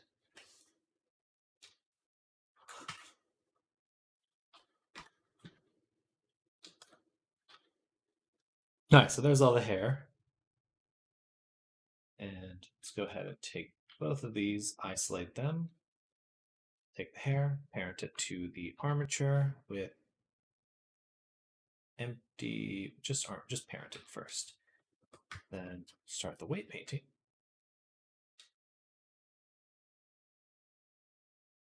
Right, there's just group, which exists, but we don't want that one. We want to take head and set everything to head first. And then we'll go one at a time through the bangs.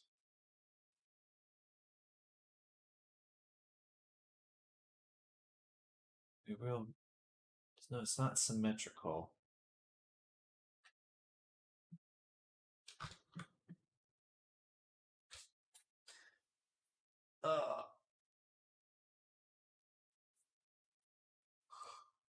Dang. That's okay. That's okay.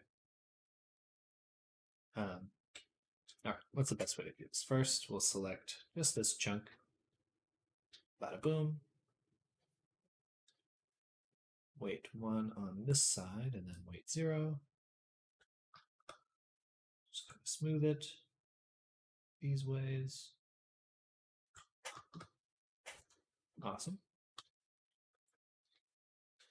Then weight 1. Bada boom. That weight 0. Boom, boom, boom. All right. Then the tip here. That. Now we've got our hair.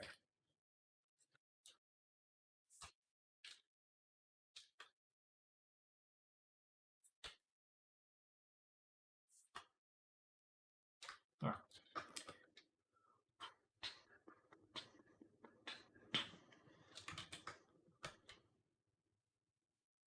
On to the next one.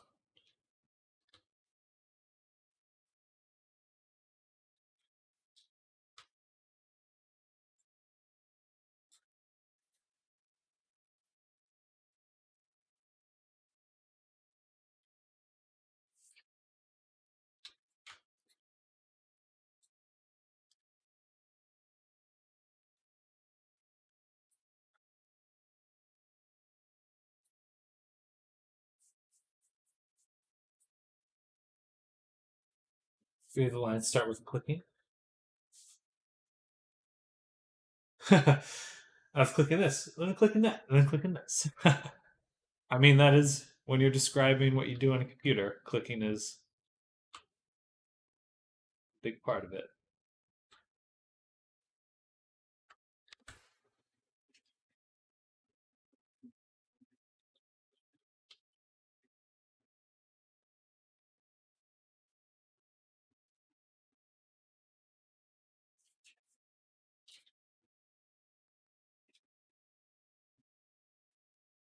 All right, all right.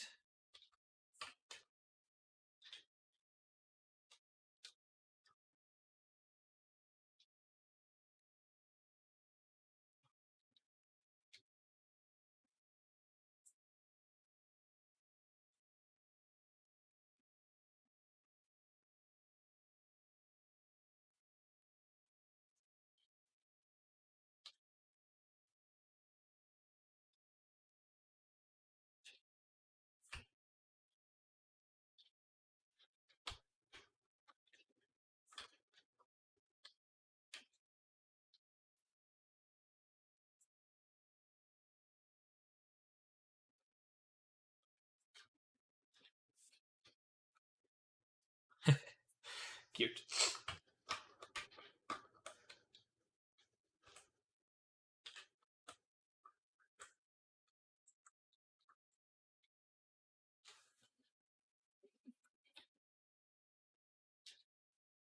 Soon I'll have all the money in the world to spend on food. Give me the food.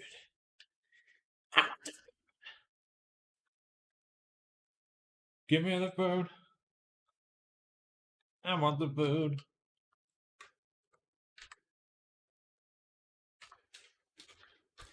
Give me the food. I want the food.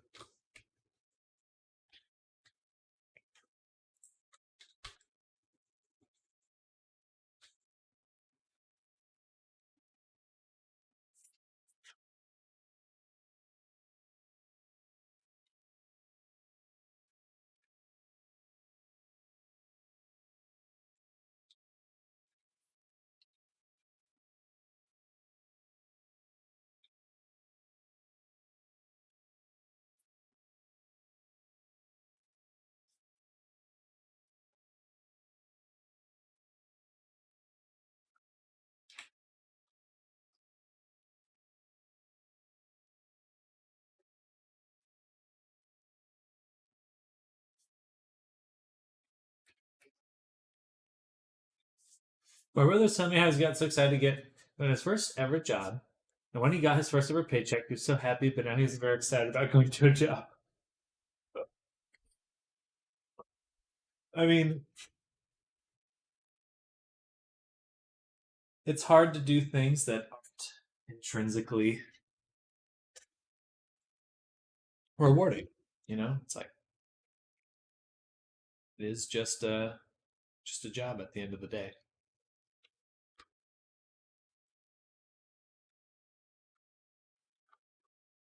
I really struggled not doing art related stuff.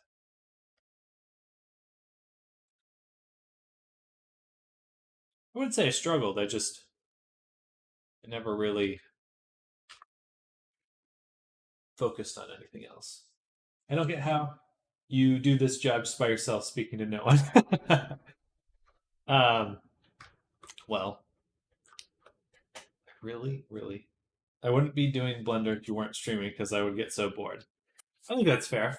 I mean, I went to school for this stuff, so when I was learning, I mean, you're in a position where you're just kind of learning it through the internet. But I started learning this kind of stuff, art, things like that, in school. So, um, that's where my habit for it formed. Um, but more than anything, I do love making things. That is like my main love. Like when I'm not making things, I'm usually thinking about making things. um,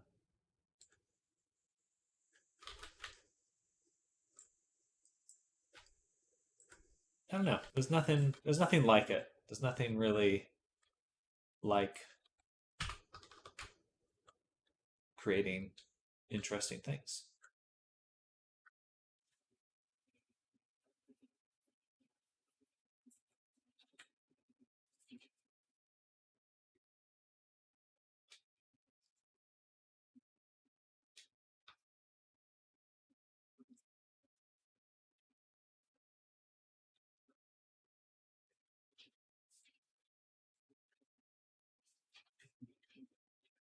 It's stimulating. Keeps your keeps your mind going. It's like a game. I think of it a lot like a video game, and that was my main kind of thought when I was first starting out. Was just like treating it like a video game. Like, okay, I'm gonna go in and I'm gonna level up. I'm grinding right now. That kind of thought process was a really big part of what I was doing starting out.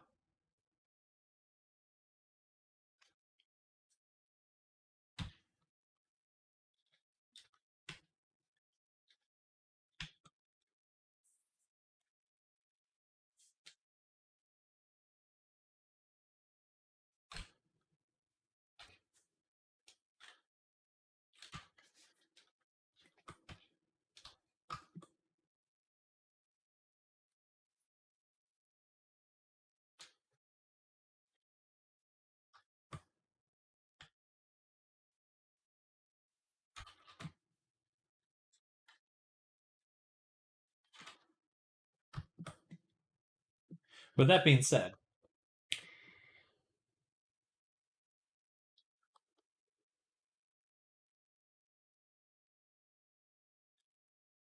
when I am alone like actually alone, like just sitting in my room, not streaming, I do really, really struggle with procrastination. Like that is definitely the hardest part. It's not even like boredom. It's like I want to be doing these things, but without structure, it's super hard to do. Super hard to stay focused. Just kind of wanting to kind of keep going. So, yeah.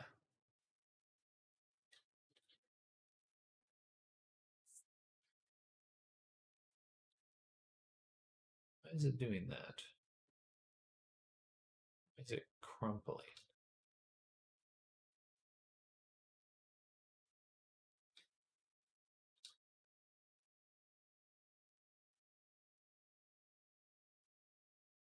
Gotcha. I have to go here and make sure that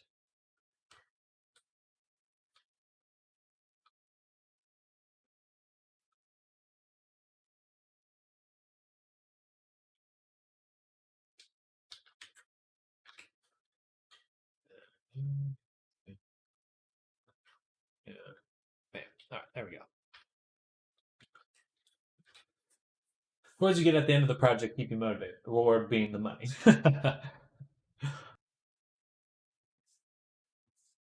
In a way, it is definitely, I think more than anything, it's the fact that I made the money doing the things I wanted to do. I think there's a lot of other things you can, if money's your main concern, there's easier ways to make money. There's a lot easier ways to make money than just art online.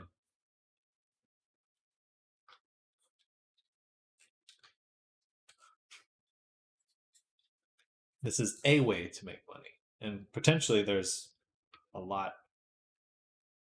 quite profitable amount of money to be made, but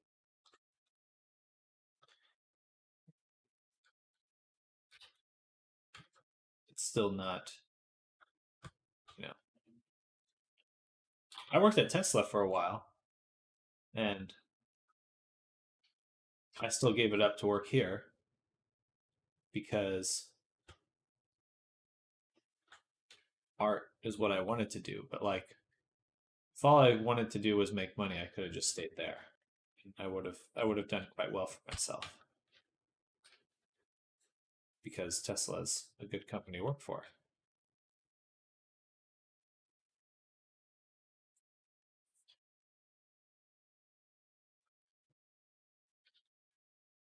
Tesla.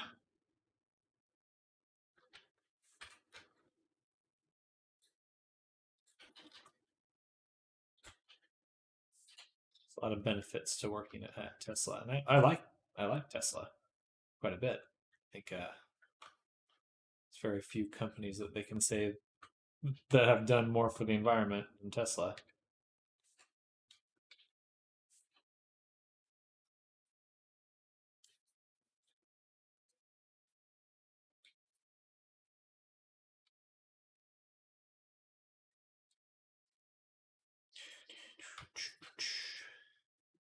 How much did they pay you there?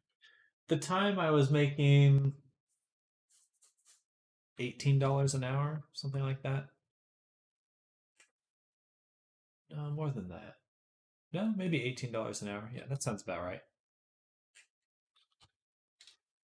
Nothing crazy. No, it had to have been more than that. 20? It's pretty vague in my mind now. That's not that good, is it? I was getting paid around $30,000 a year. What did you do there? I delivered cars. So I just helped the delivery team. It was pretty much like an entry level position at the company. Um, but yeah, you would they'd drop the cars off at the service center, and then I'd drive them to the customers, which was pretty fun. Not gonna lie. There were a lot of benefits to that, especially in the performance models. Which can't say that too loudly. It's fun. It's fun. I mean, it's interesting. In 3 to 4 years, they'll just drive themselves over there. I think that job has changed since I worked there. Or yeah, changed is probably the right word.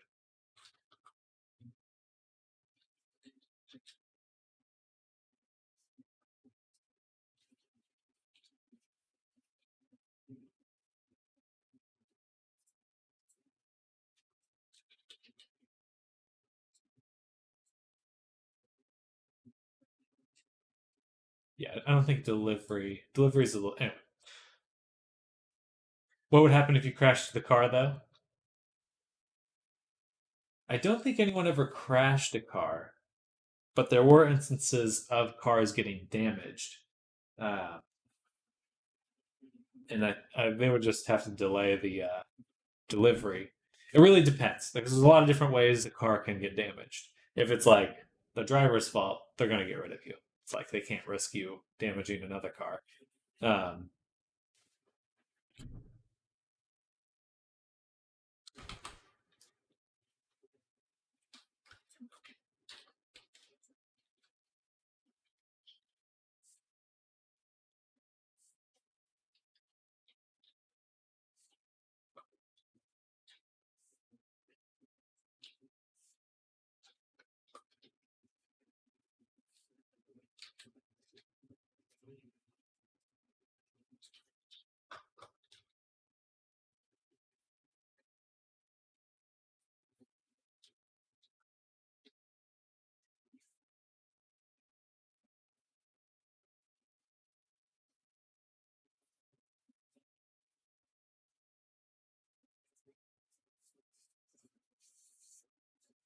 I'll be right back. It's about to be lunchtime.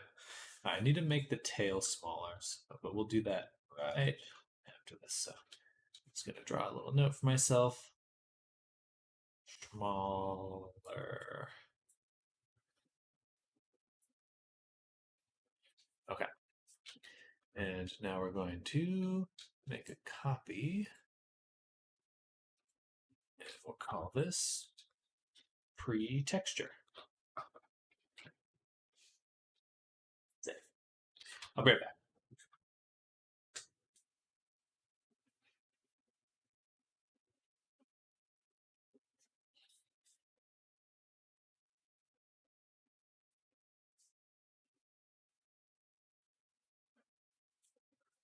All right, we're gonna keep working.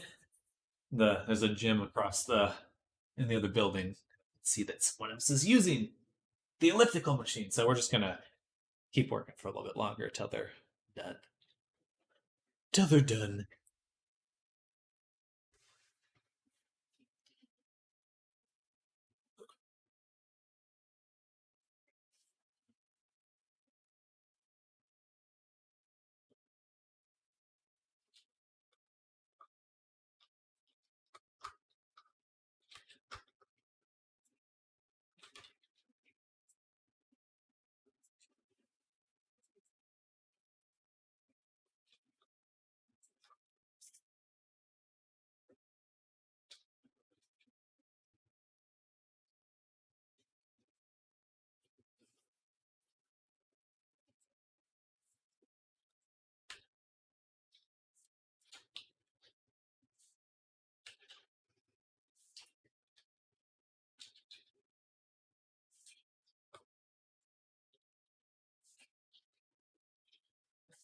All right.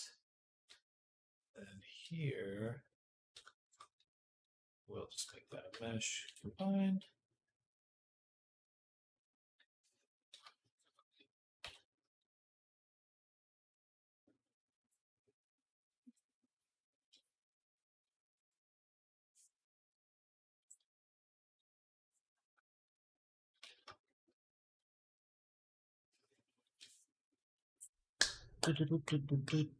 Wonder what happened to Andrew Tate's Discord server. I'm sure it is filled with people bemoaning his bans. If it's still active or not, because I don't keep up with anything, I just can't be asked. But you will ask. Uh, I'm sure it's still up. I don't think Discord banned him.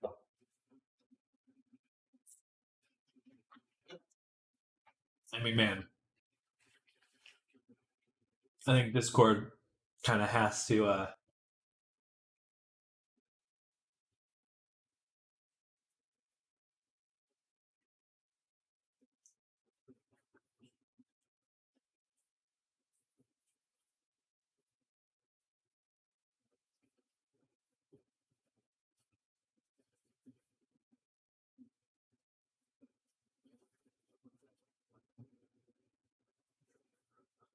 Sorry. Because he has the Hustlers University Discord server, which you pay $45 enter and teach people how to make money. Interesting. So I might have to look into, you know. I think you're better off going to school.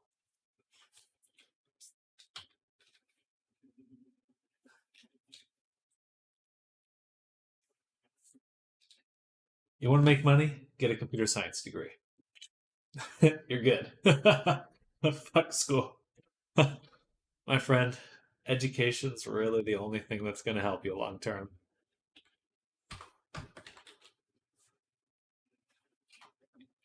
You know, because it's like this. Do you mean university or just college? Whichever. Because here's what matters. It's like, sure, I say learning is what matters. You don't have to go to school to get a computer science degree in the sense of university or college. You could learn it on your own. Um, but like, if you want to make money, look at which degrees make you money, or which career paths make you money. Like if that's your main concern, you don't want to be doing hustling. Like if all you want to do is make big bucks, like I know quite a few people that just do computer science degrees, math, or machine learning degrees, and they make well over 6 figures a year. It's like it's a pretty straight shot these days. I'm already going to do computer science. I would stick with that. Like even if you just went into video games with computer science, especially with what you're learning right now, it's like stick with that. You want stable income, you want good money, computer science is the way to go. Um, there's no guarantees of what the future looks like. Um, yeah, just for games, but machine learning is going to be a huge part of everything. And if you can make machine learning models, that is stability. What would stability look like? Yeah, try to get passive income maybe making phone games with IDK. Well, first get the education on how to make it, and then you can do what you want. Because like, yeah, I like the idea of self-starting and entrepreneurship. I kind of do that with this kind of stuff. Like I'll never mock that, but I think that I wouldn't be able to do what I do without really dedicating time to learn it. And if anyone tells you that they can make you money quickly, that's a scam. That's a scam. That like, oh, you just take this and we don't know what you're gonna do. We don't have anything specific to teach you. You'll just be a part of our club and eventually you'll make money. That's scary. Um, you I can make you money quickly. There are a lot of ways to make money quickly, but it's how do you make it again and again stably? You know, like you want to be looking at on like especially being at this age. It's like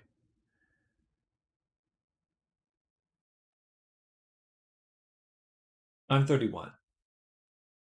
I put a gumball machine in school. So I mean, hey, like I mean, those are great ideas. Like small businesses doing that kind of stuff. I keep seeing these TikToks about people buying laundromats, a bunch of washing machine stores, and that's just like huge passive income. Just keep the machines clean, keep them running. People need to use them. It's kind of a great way to do it. Um,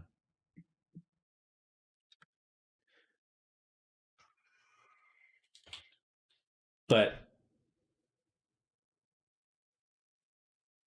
especially in a deleted TikTok, that's fair.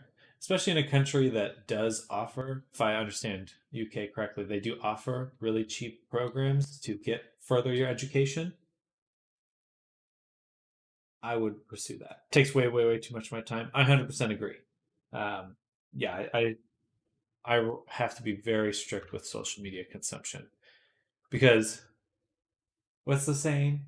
If something is free, then you are the product.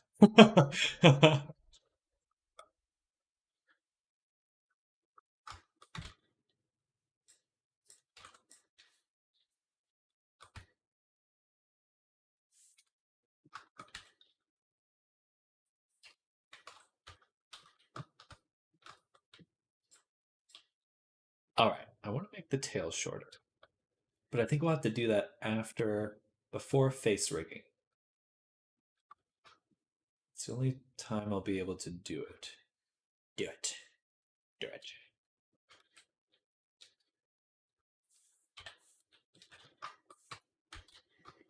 And then we'll take these. I can't combine them just yet. We want to rig the shirt. That's what needs to happen next. Okay. Here. Control P. Armature deform.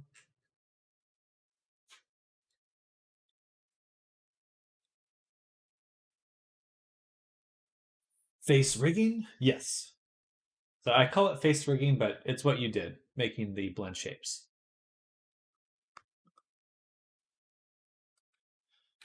The process I use does make a small rig.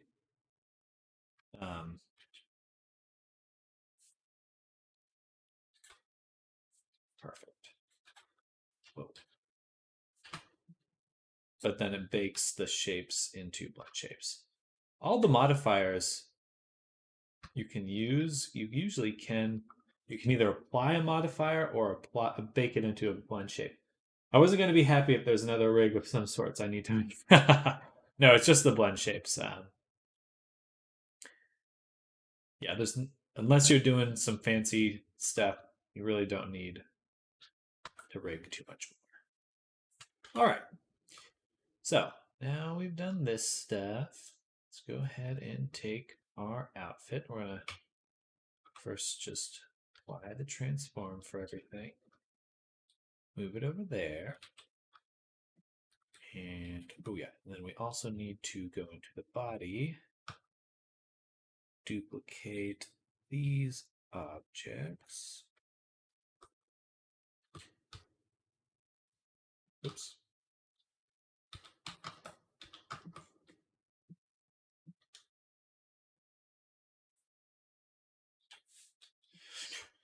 Duplicate.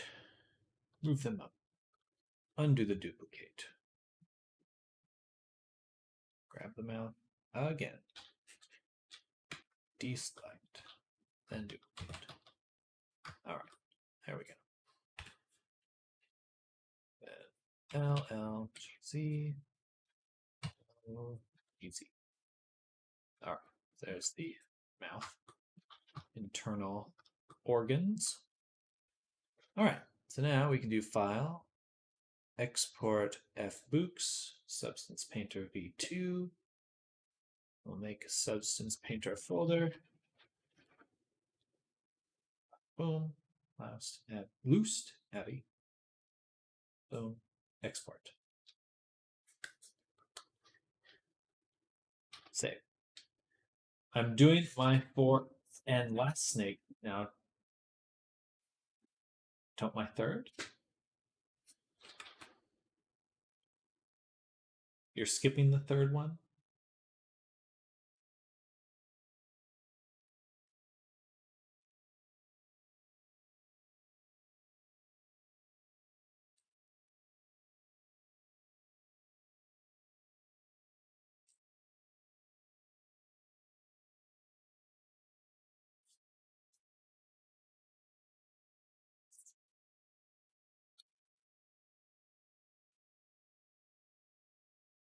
You're fine.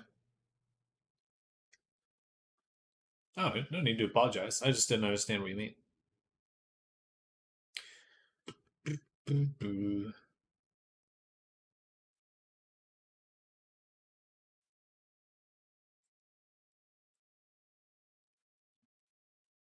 Oh, I misspelled it. I missed an E.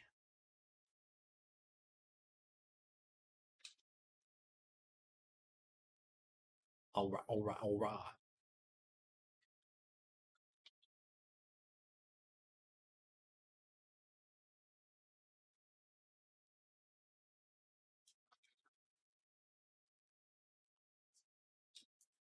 Yay!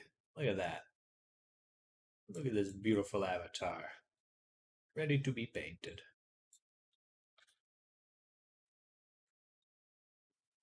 Oh, I would really prefer it's not labeled eyes 01. I want eyes. Just eyes.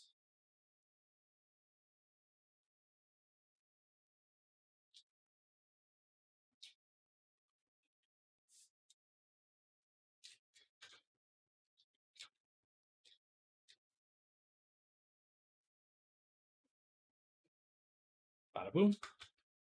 Save. Turn here. Edit. Project config. Select. Boom. Boom.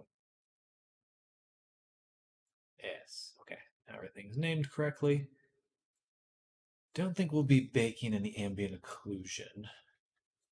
So it really hasn't made too much of a difference last few times I've done it.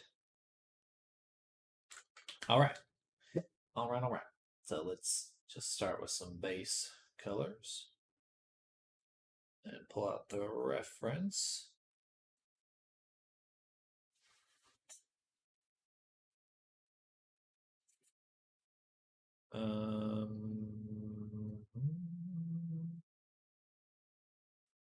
Double check Discord real quick.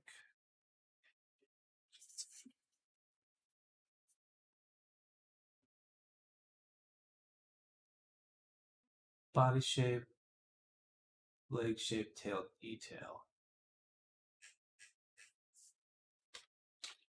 Oh, there. Just want to confirm which color scheme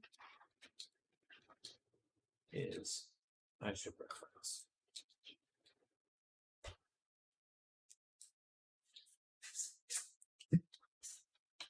I'll be right back when I'll see if that lady's done with the elliptical.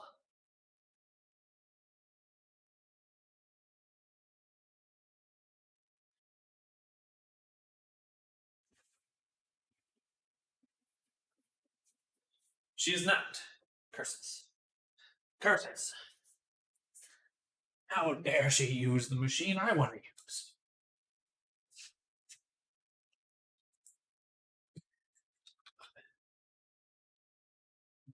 Either way, I can start on the actual shapes.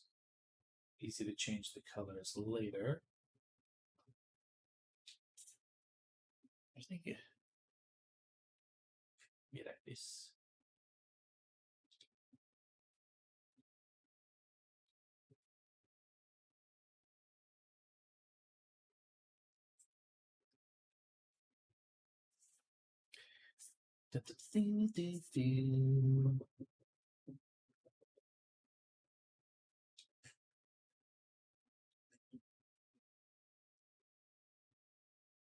All right, so we'll do this color for now, and this amount of roughness. All right, and then we'll. Or maybe it's how dare you want to use the machine she wants to use. She is using. Fair.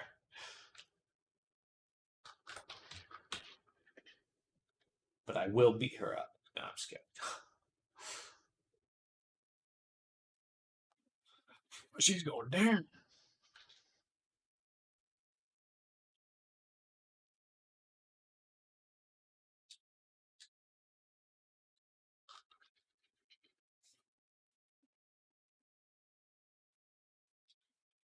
I have no idea.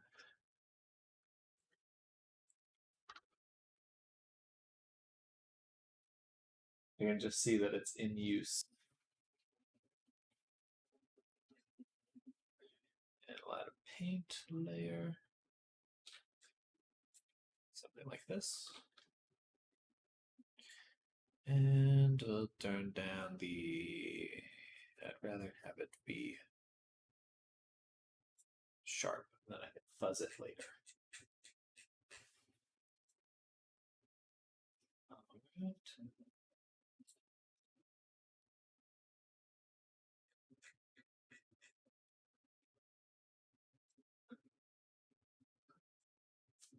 Alright.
Let's see if we can get these.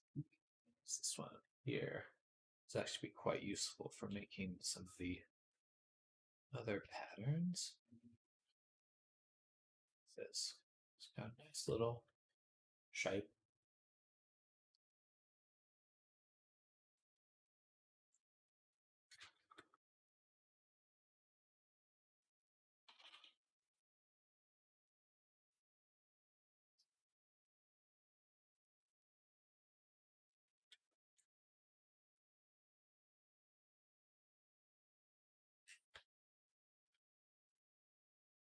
Just gonna bring reference directly into substance.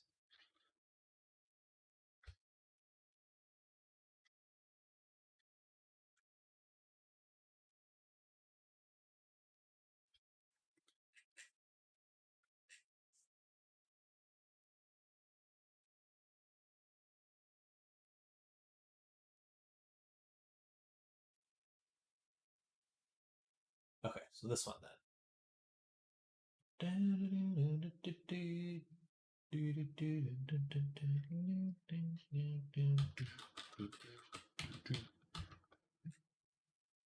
Perfect. Doop, doop, doop. And then doop, doop, doop. And let's change the This panorama one's always a little funky. It's a bit better for lighting. All right, so some thin ones. The tail has a lot.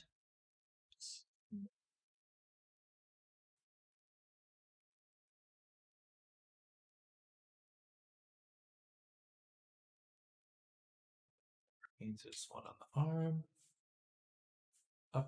arm, upper shoulder, I should say. And then keep this one beans.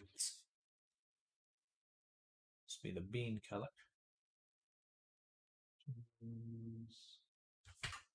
Which one's in shadow? Yeah, this one. Oh, yeah, I'll make it a little shiny.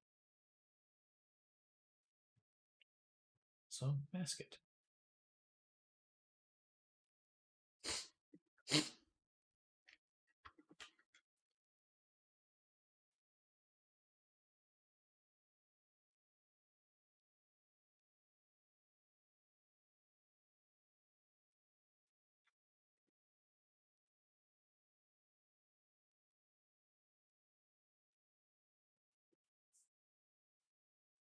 You finished all 4 of your snakes. Oh, heck yeah.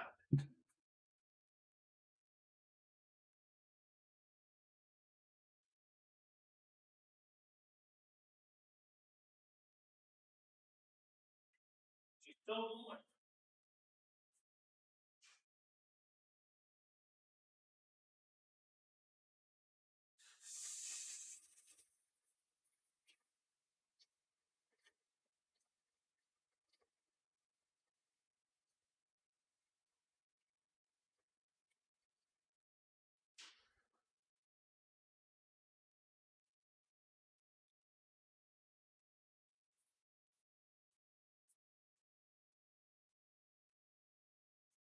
Now that's the publish. All right, I need to make a call really quick.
So I feel bad for people who just the front desk people and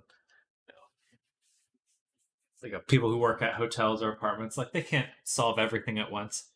But man, I called the other day, asked them to come and do the plumbing. It's like, please put in a service request. And I called today, and they're like, "Oh, you're not on the queue for a service request." That's like, but I called yesterday. But also, the employee I was talking to today was like, "Oh yeah, the previous employee didn't put you down on here." It's like, I would never say that as a fellow employee. Like, I wouldn't throw the other employee under the bus like that. It's just not what you do. It's not what you do. Anyway, yada yada.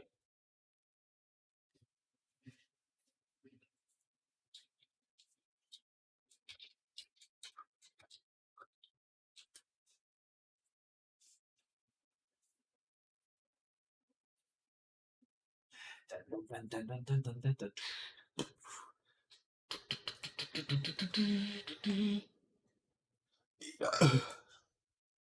Who did?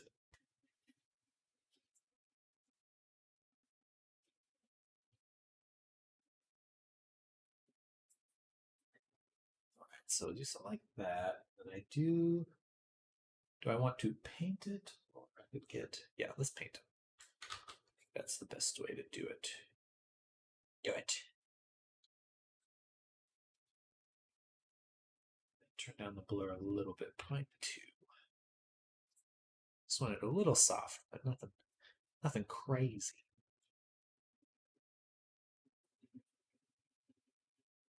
So this actually goes. Let's just plot it out. So it starts here, and it ends here, basically. So let's turn on this little doodad. We'll just drag it down, about there, and then it maybe a little bit higher, right there, just below the butt cheek. And then it comes up here, and it looks like it does go around to the like around the thigh, so it's kind of encompasses both sides of the thigh. All right, and then also goes down here like this, and we'll leave a little bit more room for the other stripes then on the drawing, just in case.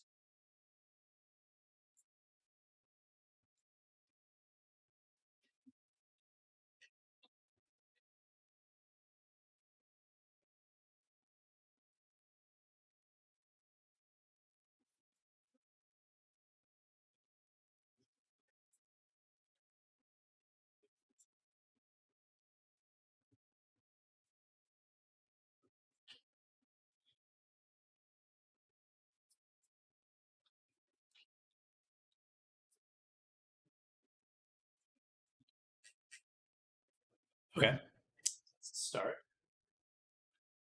a little bit sharper, a little bit sharper.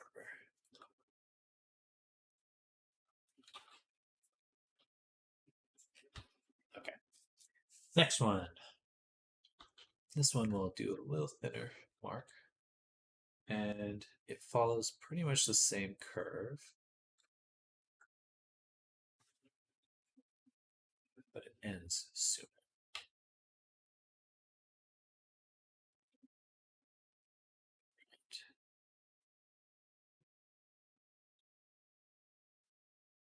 Yeah, then it's not much thicker than that. Got my 4 airplane snakes. Oh, heck yeah. Airplane snakes.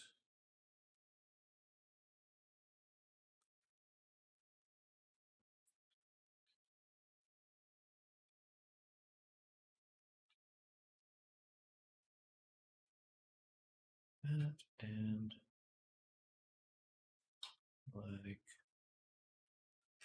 That's awesome.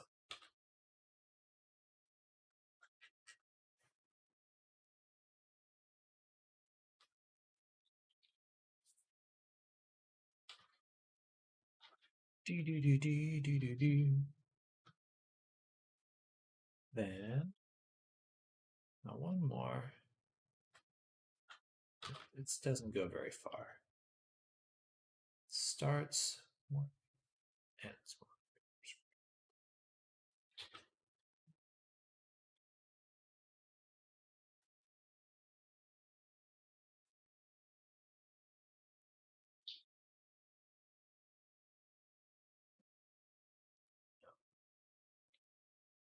Maybe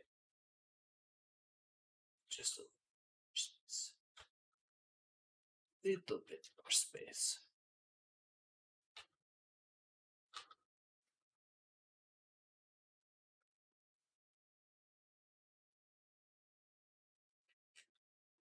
Okay. Some good blockouts there, but more need to be done. So we've got 2 stripes on the hip, like that.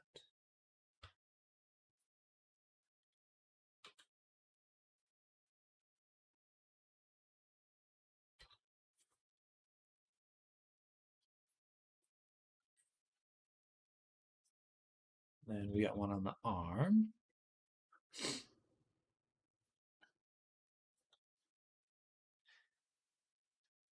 Today will be a very late break. Yes, it will. She is doing a marathon on that elliptical, apparently.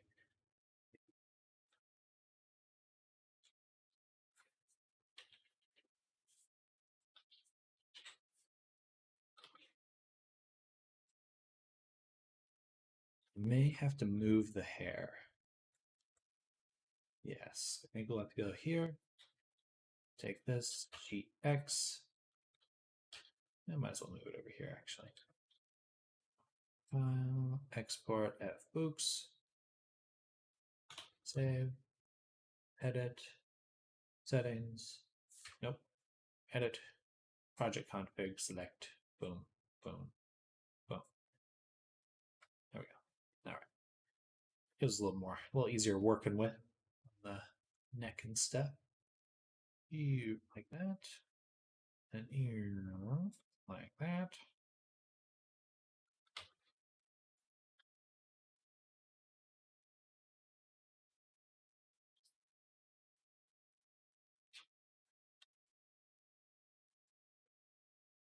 A little bit smaller. Here.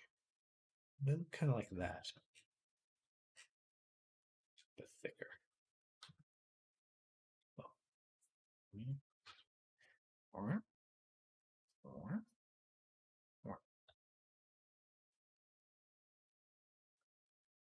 right.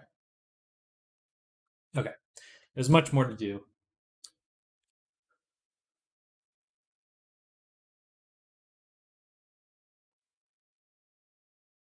But I'm going to check if that lady's still.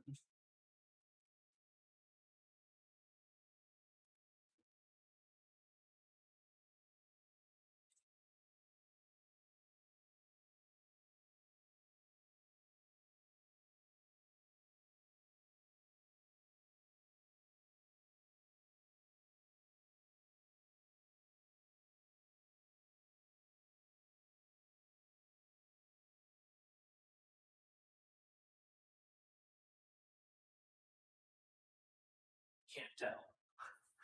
But I am going to call it there for lunch. All right, y'all. Time for lunch.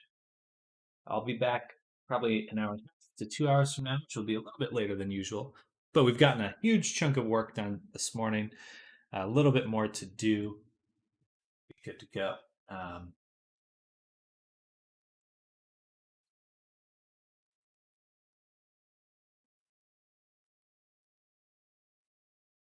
Realizing that I'm missing one thing, we'll need to add.